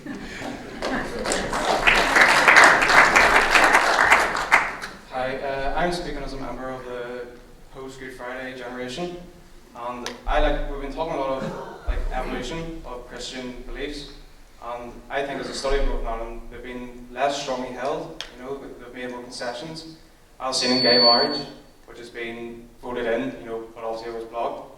And I think if you find the amount of young people here would support things like gay marriage, and would be less inclined to vote in a government who would run it through Christian values. And I'd just like to say, Michael, are you confident that Christianity in Northern Ireland would become an irrelevance? And David, do you fear that? Yes, I do think that is the direction that the world is going. Again, if you go back to the World Values Survey, the world is becoming more secular at different speeds in different places. And what is happening is that as secular morality overtakes the old morality of religions, and as science overtakes the reality claims of religions, that people have two options. Some people, and thankfully it's the majority in the Western world, are becoming more secular, and then others are retreating from those new claims by becoming more fundamentalist. So both of those things are happening at the same time, but the overall direction is in favour of secularism. And David, do you fear that? Well, for Northern Ireland, can I just come to Northern Ireland just a second, just to say Michael there said something, which he keeps talking about reality. Yes, that's what we do. No. But then quoting things that are unreal, because in terms of religion declining in the world, actually in the past decade, more people, there's a higher percentage of people who are now press themselves as religious. Northern Ireland and Western Europe and even America, they are not the world. There are more Christians in China now than there are in the whole of Europe. So I'm looking at Africa, I'm looking at the enormous growth of the church. And I know that Richard Dawkins, one of the reasons he wrote The God Delusion was because he was horrified at how many young people in Oxford University had become Christians. So I don't know. The way that the trends are going at the moment, I believe that Northern Ireland is going to go the route that Scotland has gone even quicker. And I don't think that's a good thing. I think that people are living for a fantasy. They're saying, if only we get rid of religion, then we'll have this wonderful secular utopia. And I suggest you read someone like John Gray. John Gray's an atheist. His book, Black Mass, where he looks at how atheistic, secularist, enlightenment utopias have created so much harm. And yes, young people in Northern Ireland, because of the influence of the zeitgeist and the culture, I suspect they're going to reject much of Christianity, but I think that would be disastrous for Northern Ireland. And I pray it doesn't happen. Hi, my name is Boyd Sluger. I'm the chair for Atheist Northern Ireland. And just at the very start of your talk, David, you said, where are the atheist food banks? Well, just to let you all know, on Sunday we have a food drop at the Mac. So if you want to bring along the 10 Jews, we're doing that. The next bit is that you said that we get our morality from God because we're made in the image of God. And if that's the case, then do I get my morality from a God who wiped out the entire planet in Genesis apart from 6 people? Or do I get my morality from a God who asked Abraham to kill his only son, or his son? Do you think that's a good place for me to get my morality from, or what's the crack with that? Well, first of all, let me congratulate you for the first part of your comment or question. I'm glad to see that atheists have been provoked unto love and good works, and I'm delighted that you're copying. I'm delighted that you're copying the Christians. Keep it up. Maybe one day you'll also start some schools and so on.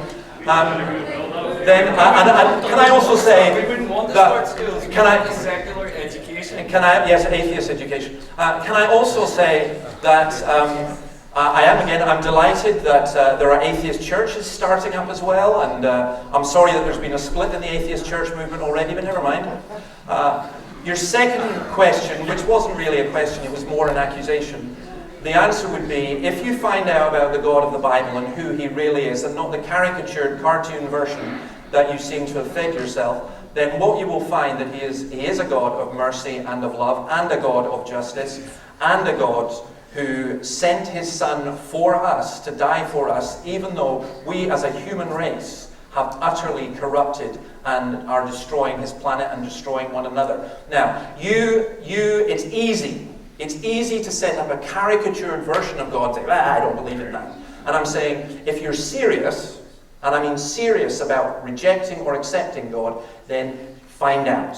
And it seems to me that the question you presented was a caricature, mocking question, which got the applause that you expected it to get, but it's not reality.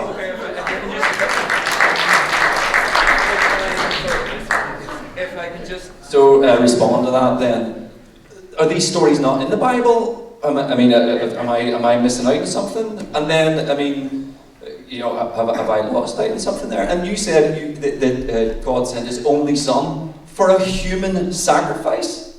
Is this something that we think is a good thing, to sacrifice humans? Come on. Well, I mean, and you've just said that's a good one. Well, I just want to point out that you accused us of caricaturing Christians in the same contribution as you suggested that atheists were doing good things because we're copying Christians.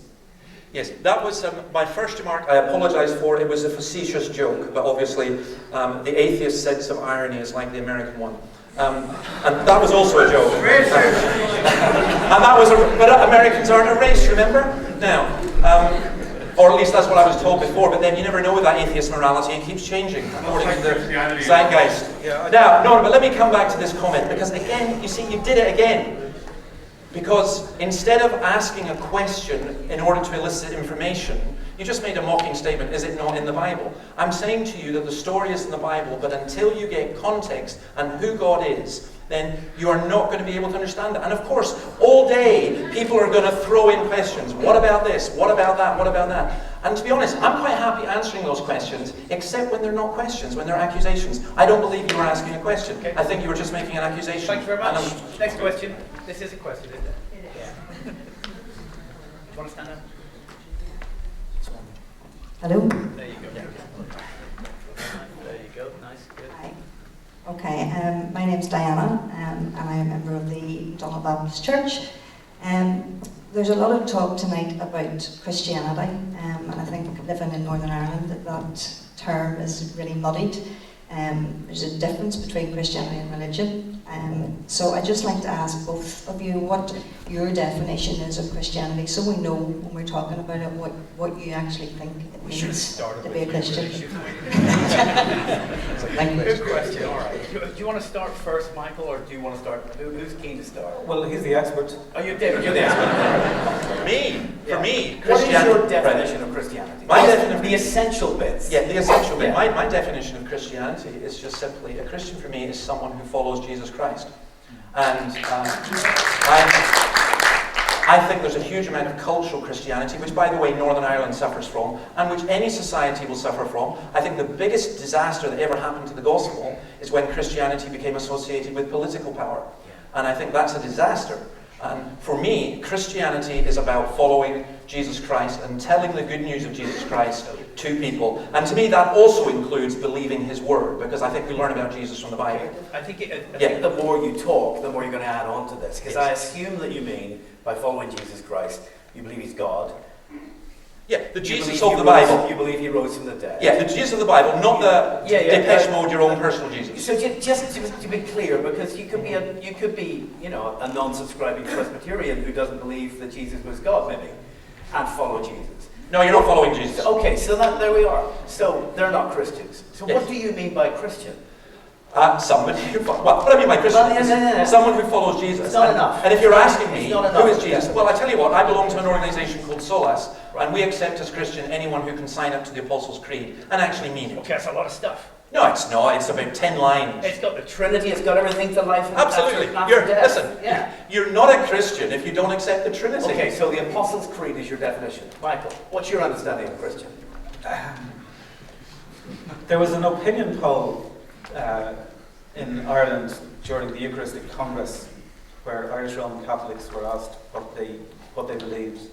And it turned out that 75% of them didn't believe in transubstantiation, which is one of the key distinctions between two types of Christianity. That they're supposed to be on the other side of. 50% of them didn't believe in hell, 15% didn't believe that Jesus was the Son of God, and my personal favourite, 80% didn't believe in God, which I would have thought would have been a lower for being I bet that. So I think it is flexible. I think different Christians will have their own definition of Christianity, but the Christian institutional churches, as religions, I think there's a difference between people's personal beliefs about Christianity and institutional churches, which I think are about controlling people rather than about personal beliefs. Is that helpful at all? Not really, no. I feel your pain. Anybody else got a microphone in front of? Could you bring the microphone a little bit closer to the audience? That would be great. Over here. This gentleman here has been waiting with his hand in the air. He's getting sick, I think. Waiting. Go ahead. Hello, David. You just had a bit of a cheap shot there at churches. I think you've had a few splits of your own. Sorry? In history. You know, you talked about the atheist church having split. I think you've had a few schisms of your own. Well, but I just want to ask you right. one question about the secularism of our country. Yeah. And you're saying that we have a secular country.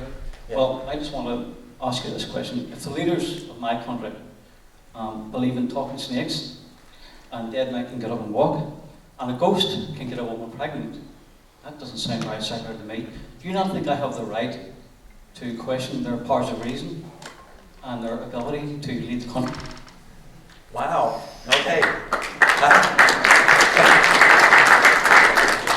One, I'm amazed at the question. Two, I'm even more astonished that people clapped it, but never mind. Here's my problem. First of all, again, first part, yes, Presbyterians have occasionally, sometimes had splits in churches. It has been known. Some have gone to Northern Ireland, gone to America, got themselves a degree, and just come back and started their own Presbyterian church as well. So, but you said we live in a secular country, which presumably, well, I do. And a secular country means that people are voted on by people, a democracy, because I'm still on the democracy thing. I really don't like this idea of not having a democracy. I think that people are voted on because of that. What they believe or what they don't believe is not subject to your veto. You can vote for them or not. That's what it means to be in a democracy. You decide to mock them, not to understand where they're coming from, to caricature them in that way. But the premise of your question seems to be simply this: unless you don't believe, you can't be elected. And I think that's appalling. Okay. I do remind you, Michael's here as well, by the way. You could ask Michael a question. This is for both of you. Thank you. I'm trying to get back to the core point of the debate, which I think you actually agree on. To be honest, it's very difficult to get through the argument because you're smugness would be a possible word for it. It's very difficult to get what you really mean. But I think what do you think he's doing? What? It's smugness. Oh, sorry. I thought you said he was smoking. You're not allowed to smoke here. Just be clear about that. Okay. I think basically the problem with Christianity in Northern Ireland, we agree, is when it's used as a basis to make laws, which I think you said you don't want it to have either, that you think our morality doesn't come from the Bible, that our morality comes from something within us. Michael, you believe in a society where we as a people, and whatever society is, agree what the law should be.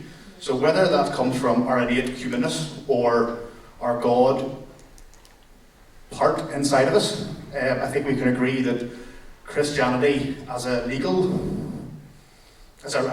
basis from the Bible, biblical morality, shouldn't be part of our society, but actually we should, as a society, individuals, make our laws, make our own conscience as a society. And I think that is something you both agree on, and I think that's really the problem. Christianity has held us back because it's been used as a biblical black and white text. This is what the law should say.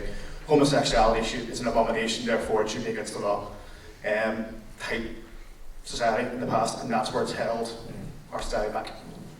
Yeah, if I could clarify there, in terms of secularism and religious beliefs, is that if we are to have a society where everybody's views and beliefs are respected equally, and where everybody is treated equally before the law, and where laws are made based on the common good, while respecting the individual human rights of individuals, then you may believe that you have a position on something because God tells you, but you have to bring into the public space an argument that is accessible to everybody.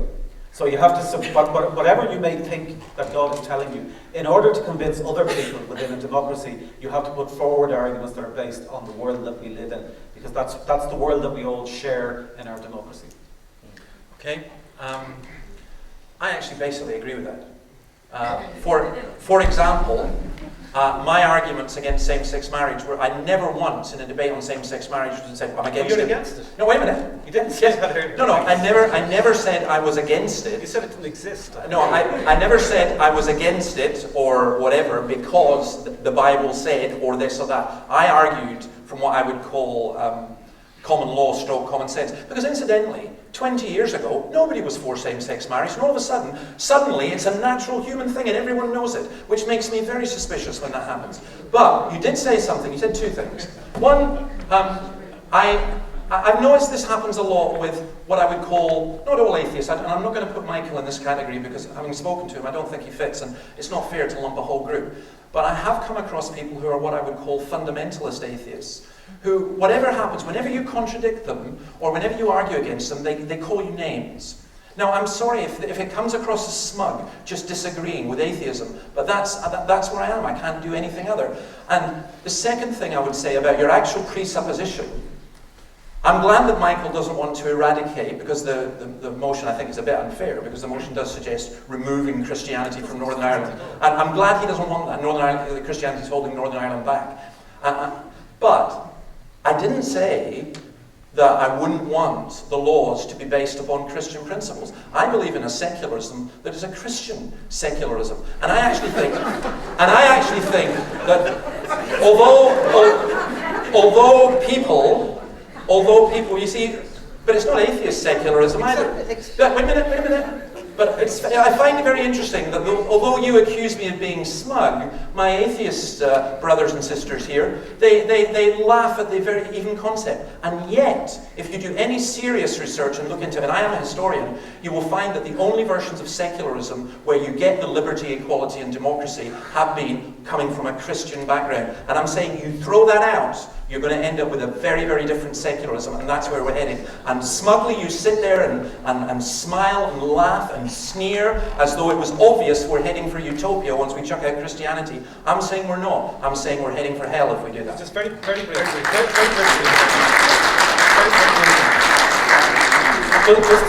to sort out this smokeless thing, because I don't think it's helpful, and I don't think you are being smoked. But can I just clarify? I'm happy to say about anything that I say here, about the existence of gods, about secularism, about anything, that I may be mistaken. Are you happy to say the same? Yes. Okay, well I think that's a positive thing, a positive starting place that perhaps we might have started the discussion. Well, no, it might have helped to avoid people perceiving things as I assume that every... agnostics. No.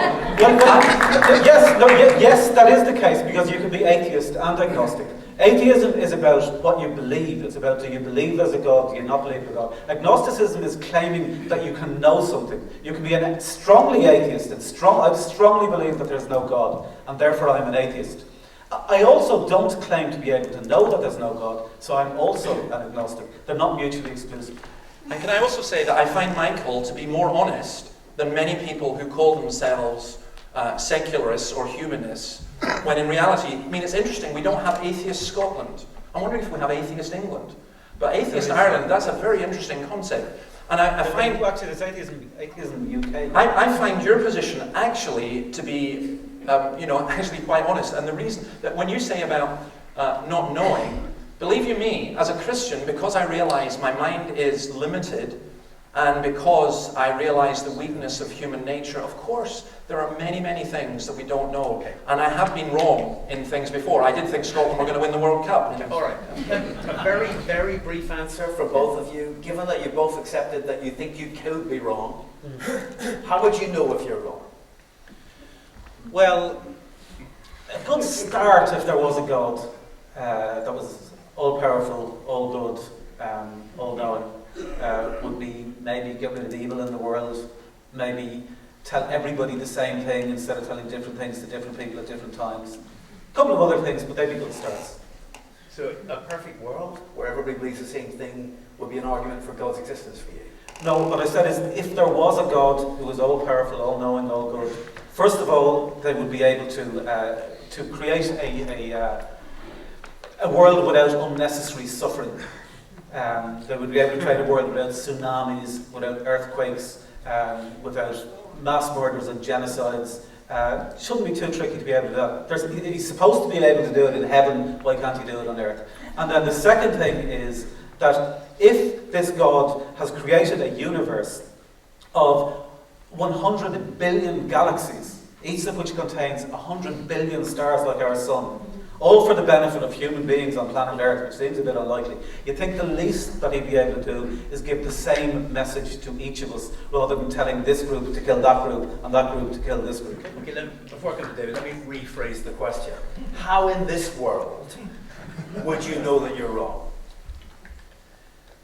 Well, this world is the world in which the real world in which we live. If there is a God that is outside of this world... I'm not asking you why you're not a believer. That's Okay. not the question. I know you're appealing to the problem of evil to explain to me why you're not a believer. That's not the question.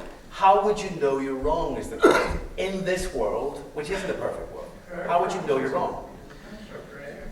Well, it's hard to have because obviously you could be... In other words, you could be is your mistaken. belief even in principle falsified? Again, it depends on what people mean by a God. If the God is, if you're talking about God as whatever it is that caused the universe to be, I'm quite open to saying, I don't know what caused the universe to be. Science has yet to find out what happened before the Big Bang. Science has yet to find out what caused life to happen. We know how life evolved after it happened, we don't know how it started. Science has yet to find out the nature of consciousness. There are a lot of things like that that are still big questions that we don't understand.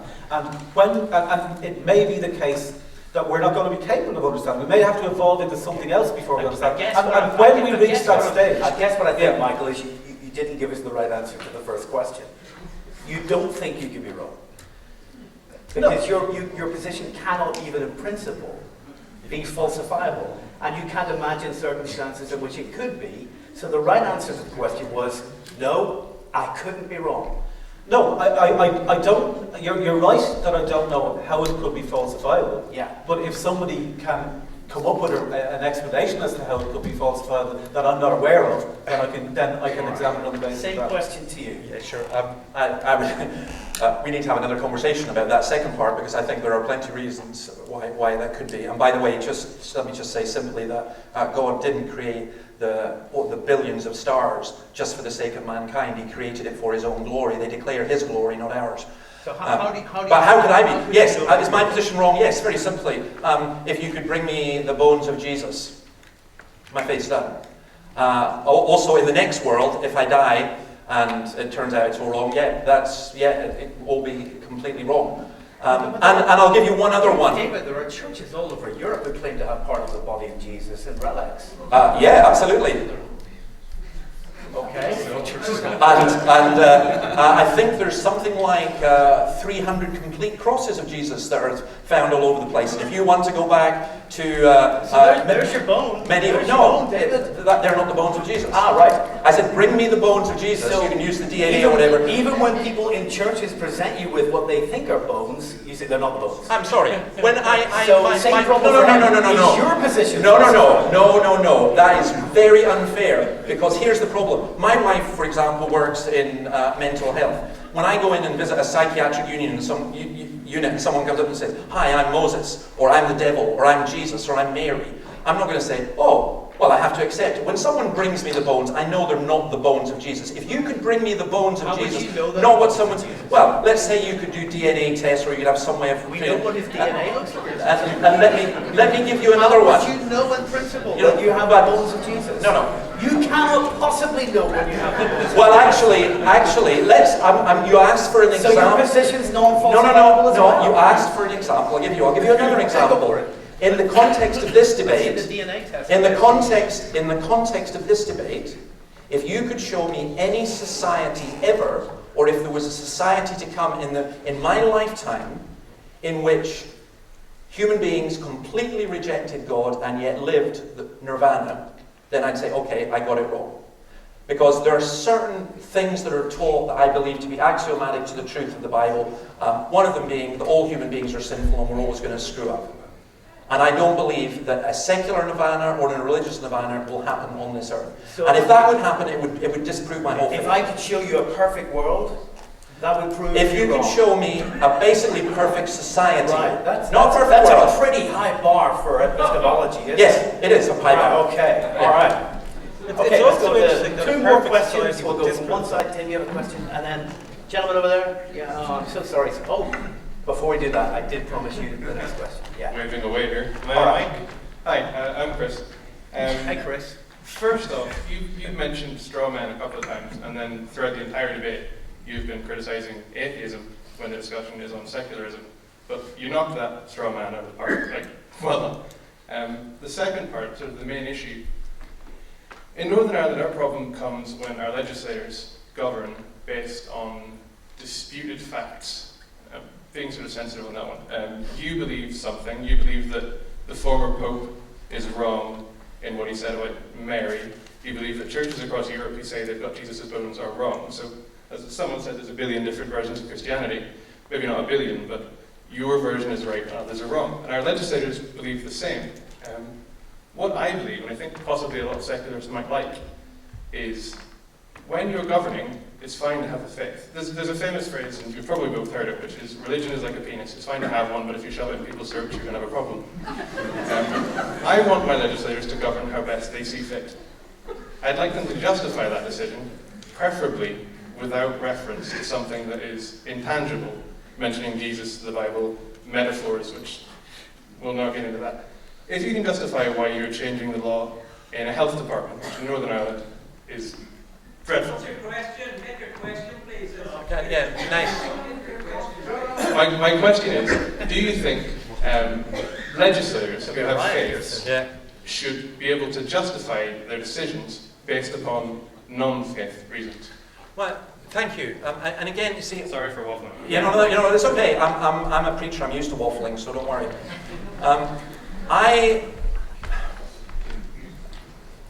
You said we were talking about secularism, not atheism. No, we're not.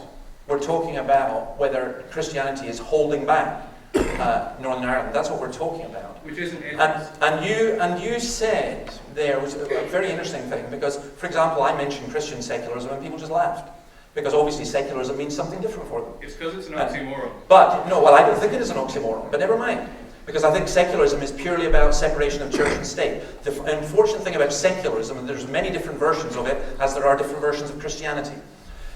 It is a term that historians use, like Christian humanism is a term also used in the historical. Yeah, it's different. But there are different meanings. No, there Christians can support secularism, but there isn't Christian secularism. But I think anyway, I'm sorry. He's referencing the historical. I'm arguing for Christian secularism, but never mind. Yeah, I'm entitled to do that. However, what you said there was what you said there was Richard Dawkins fascinating. calls himself a Christian atheist, you know. Yeah, but that's for different precisely thing. the same reason. No, in other words, his atheism is rooted in a Christian context. You can't. What does the term mean?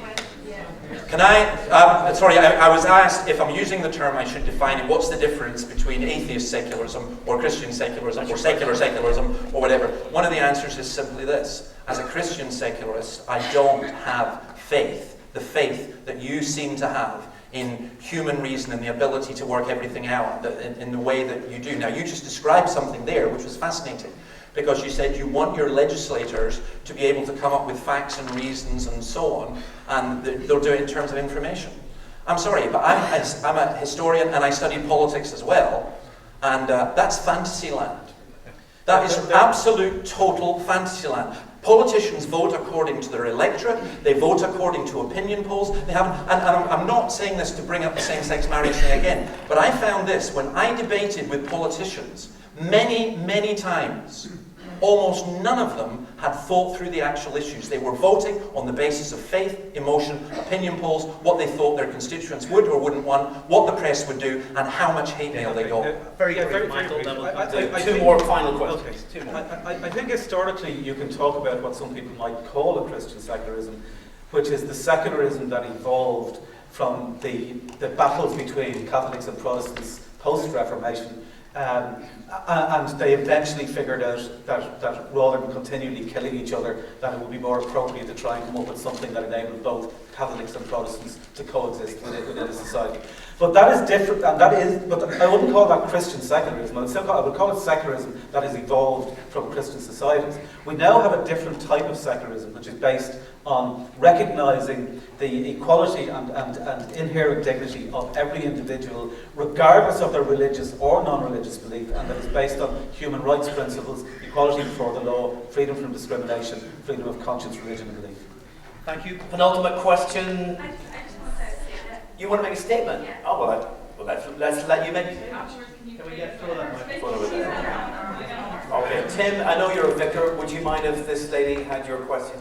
Yes, you can't really say no to that, can you? Yes. Hello. I just want to say I'm a Christian and I have a personal relationship with Jesus Christ, and I think it is so important for Christians to present their ideas with grace. And I think some of the things you said, David, about atheists, about Americans, is not presenting your ideas with grace. I have friends here that are atheists, and I think if Jesus were here, he would want us to present our ideas with grace and not come across in any way arrogant. And that's all I want to say.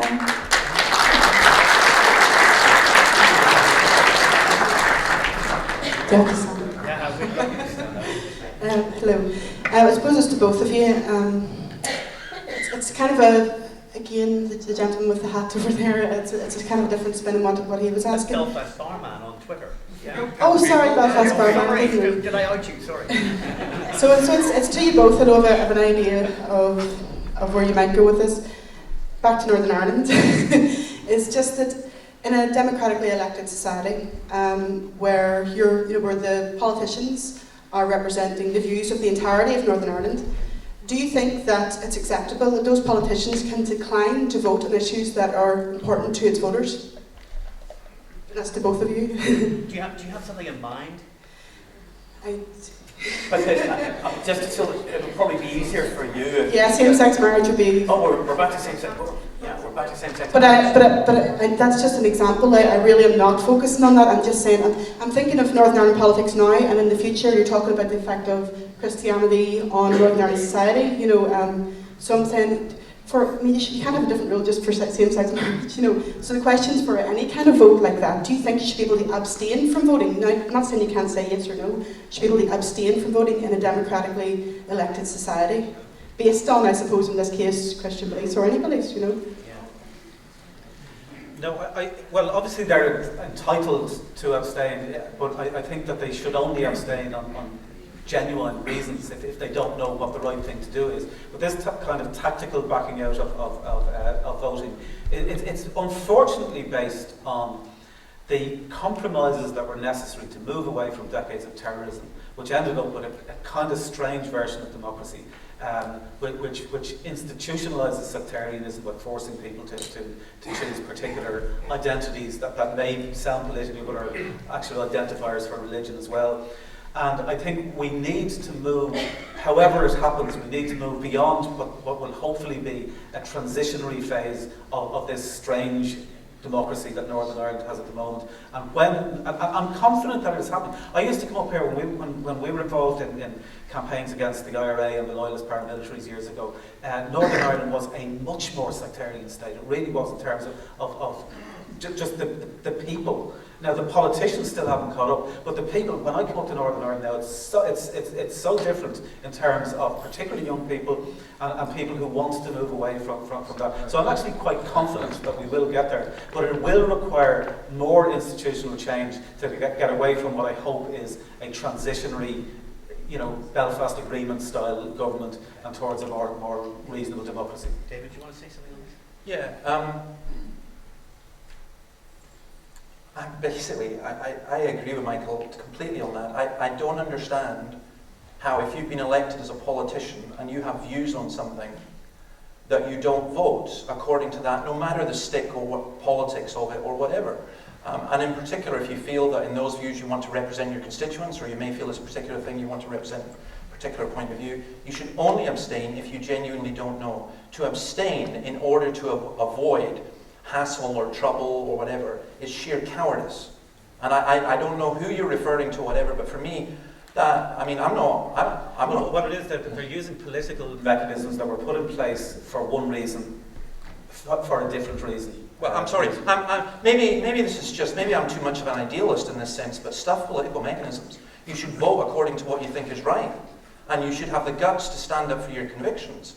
And whatever the implication behind your question, and it seems to me that you don't think that I agree with you. I think this is a little muddled, because I think what we're really talking about is the use of the petition of concern by the DUP.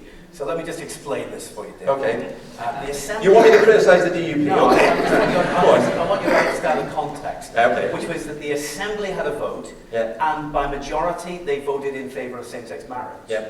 But because of one of the mechanisms of our agreement, which allows a veto for a party with who can get more than 30 votes, the DUP blocked that vote and said that they did so because of their commitment to Christian understandings of marriage. Yeah.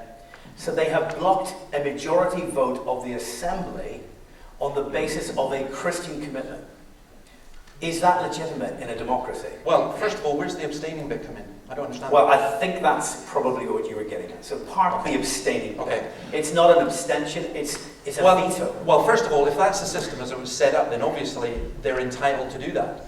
Secondly... They are legally entitled to do that. Yeah, if they're legally entitled to do it, then that's fine. They're not abstaining, they're standing up for what they believe in. Sorry, there is abstaining in that, even members of particular parties within votes can choose not to vote. Listen, everybody in a democracy has the right to abstain. That's not controversial at all. But for the purposes of tonight's debate, what is controversial is if you believe in democracy, how can you support the use of a veto for religious reasons, which overwhelms the majority view of an assembly? That's the question. Yes, well, I would vote against it before. I mean, again. Mind you, I think a lot of people who are voting for same-sex marriage are voting for their particular faith reasons as well. But I would vote against it because I regard it as being detrimental to the good of society and the whole of society. That's why I would vote against it. People may want to dispute that and so on. But I do get a bit fed up of the emotional bullying that goes on that says if you're against same-sex marriage, you're automatically homophobic.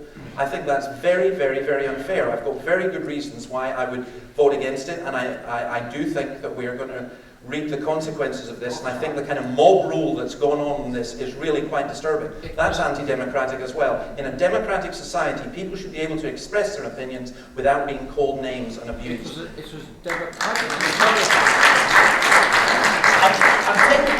I'm just thinking about how often same-sex marriage has come up tonight. Yeah, from so many parts of the audience. Has this, Michael, in your judgment, has this issue become almost, as David said, a definitional commitment of a progressive person? You can't be progressive unless you're in favour of same-sex marriage. Yeah, well, I would think that. Yeah, I think we've gone through this in the Republic of Ireland. The Republic of Ireland, astonishingly, if you imagine even 5 years ago the idea of this being the case, that the Republic of Ireland this year became the first country in the world to introduce same-sex marriage by popular vote as opposed to by court or by Parliament. Now that's made a huge difference in the Republic of Ireland. And one of the most significant things about it is almost by definition, most of the people that voted for it are religious, if you look at the figures in Ireland. So I think it's a very good example of mostly Christian people voting for essentially a secular understanding of civil marriage. All right. Do you have a brief response on that? Very briefly, I wish that we had had a democratic vote in Scotland on the same issue. And when we petitioned and asked for the Scottish Parliament to allow a referendum on same-sex marriage, it was very interesting that all of those who were for same-sex marriage didn't want it. And I wonder why. Sorry if you didn't get to ask a question. We're just moving to our final couple of minutes. We're not going to have a vote, incidentally. I know some of you wanted a vote. Do you really want to vote? Yeah, because I wanted a vote. You know, because I thought if we have a vote, then whichever side wins, we could either go out to the sound of John Lennon's Imagine or Grim Kendrick's Shine Jesus Shine, and, you know, we could all pop out together. But we're not having no vote. No vote. No, because you're too intelligent an audience to need a vote. Your minds have... Anybody changed their mind yet? In the course of the evening, and courageous enough to put your hand up, has anybody changed their mind on this question? Christianity is holding Northern Ireland back. Anybody? Either way. Well, hasn't this been useful?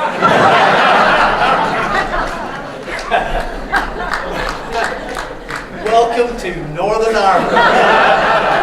It's great to have visitors from outside of the place coming in to provoke us to think new ways. And incidentally, our guests will be on Talkback tomorrow from 12 on BBC Radio Wall Street. If you haven't heard enough from them, they will be taking calls from everybody else in Northern Ireland, and nobody's going to change their mind there either. That's how we do it. Anyway, final remarks, starting with you, David. You've got no more than 5 minutes, by which we mean 3.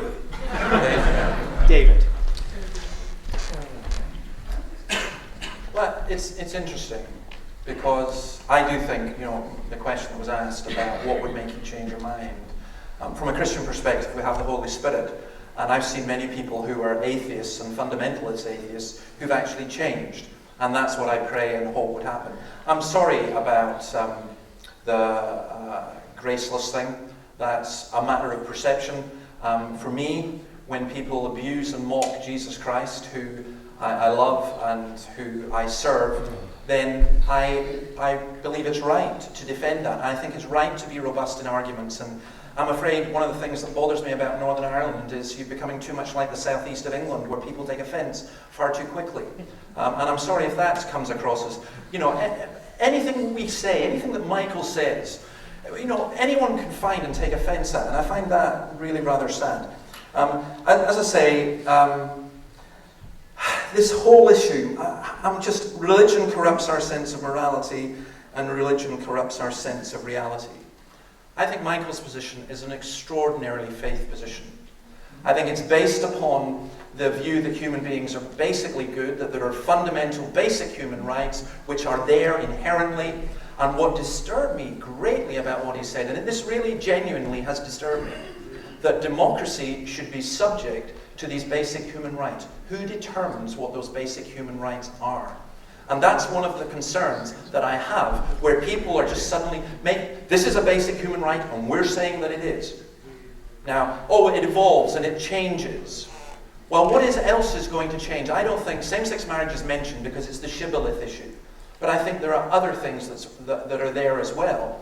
And I do think what I mentioned at the beginning, that we are going to lose a huge amount. When the secular faith bumps into reality, it's going to be quite difficult. I was amused that Michael thinks that communism is gone, or that the unregulated free market that we just sorted out. Really?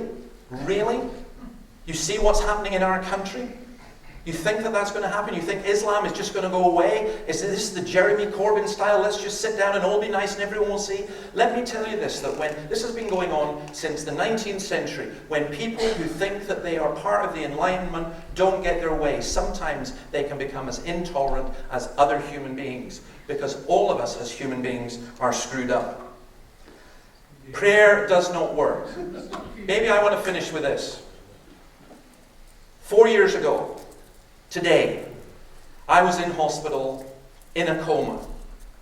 My wife was told that I wouldn't live, and that if I did live, I would be severely brain damaged. Well, maybe I have been. Maybe that accounts for the smugness and the gracelessness and so on, and my inability to see the obvious light and reason of enlightenment, secularist atheism, or whatever it is. Maybe I have been brain damaged. Maybe religion is a virus. Maybe we need to eradicate religion, as Richard Dawkins argues. Maybe, as Richard Dawkins argues, as he told a bunch of Catholic intellectuals in Dublin, being brought up in the Catholic Church is worse than being sexually abused as a child. And that's what he said. And he was applauded for saying it. I am very concerned about where all this is going and this antagonism. Prayer does work. I was in a situation where I was not expected to live. My surgeon, who is not a Christian, He attributes my survival to the fact that some kind of miraculous intervention. And yet what will happen is, of course, those of you who are atheists automatically say it can't happen because you live within a closed worldview which doesn't allow for that to happen. I want to argue for a Christian worldview which actually causes more questions and concerns. And I want to say this. When I go home and I have to meet with a guy who's just had a liver transplant, or a woman who's dying of cancer, or a girl who's struggling with her sexuality, and I'm going to say to them, look, stuff it. It's just the way it is. Bad things happen. We are a blob of carbon, as Bertrand Russell says, floating from one meaningless existence to another. I don't want to live in a world like that. I want to live in a world, Michael mentioned this world. He said, God would do this and God would do this. Actually, God is doing this. God is remaking the world without destroying us as humans, without turning us into robots. And I think that's why he sent his son Jesus, so that people could be changed. I will tell you this. I am frightened at the fundamentalist intolerance that comes both from religions and from atheists and secularist people. I want us to have a more open and more tolerant society, and I want to be able to be free to proclaim who Jesus Christ is without automatically being told, well, you can't stand in Parliament, or you can't do this, or you can't say that. So I just simply, I apologise if I've upset anybody. That's the way that it happens. Michael usually does that fairly well. It's my turn tonight. I really do hope that we will be a bit more open-minded and that we will learn. I ain't going to stop digging, but thank you very much.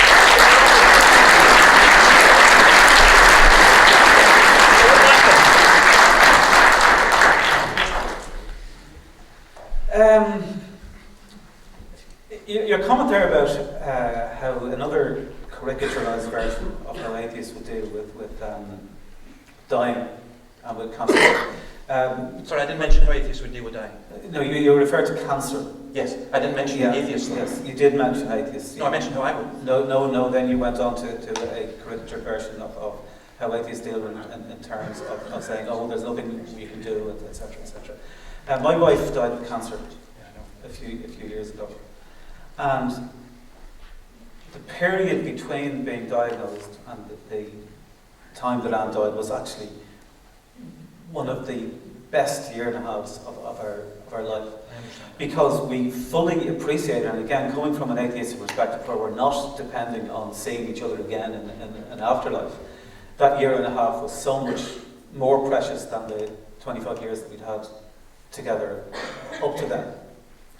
And one of the things about dealing with situations like that, depending on our own natural compassion and empathy, is that because you don't have to worry about what's going to happen afterwards, there is a peace that comes from that. And in fact, statistically, I don't even want to talk about statistics in this context, but statistically, atheists are the least stressed people about dying. Strongly religious people are the next least stressed, and the most stressed people about dying are moderately religious people. But I do think that it is a test that I think religious people mistakenly think that atheists have difficulty dealing with, and that's not true. That's not true. I accept. My experience is I accept that. Okay. It varies from person to person. It does indeed. Yeah. In terms of Northern Ireland generally, I'm optimistic. I mean, I do think that I think it's pretty clear that religion has been holding Northern Ireland back. We didn't notice it up to relatively recently because most of the population was more religious than it is now, and most of the religious population was less secular, in that you can be religious and secular if you support separation of church and state.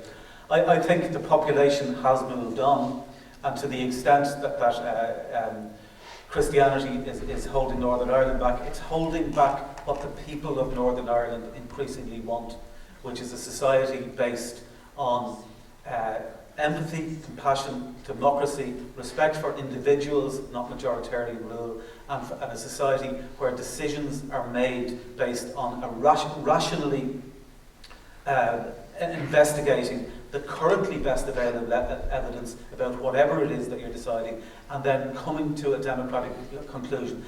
Respecting everybody's right to believe in God, to not believe in God, to have whatever religious or non-religious beliefs that they want, but not to allow those beliefs to hold back progress towards democracy. Thank you very much.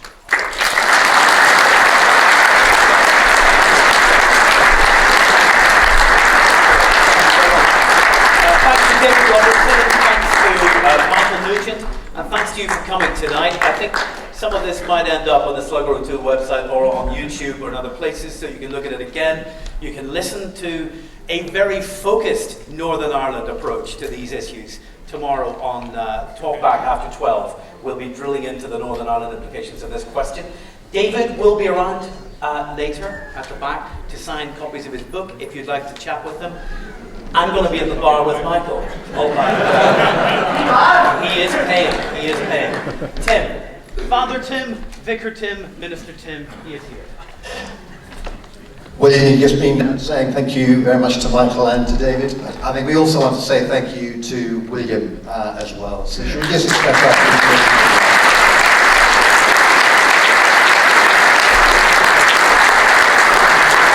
Exactly as William said, so there's bookstores and things outside, there's coffee, there's a bar. Thank you very much.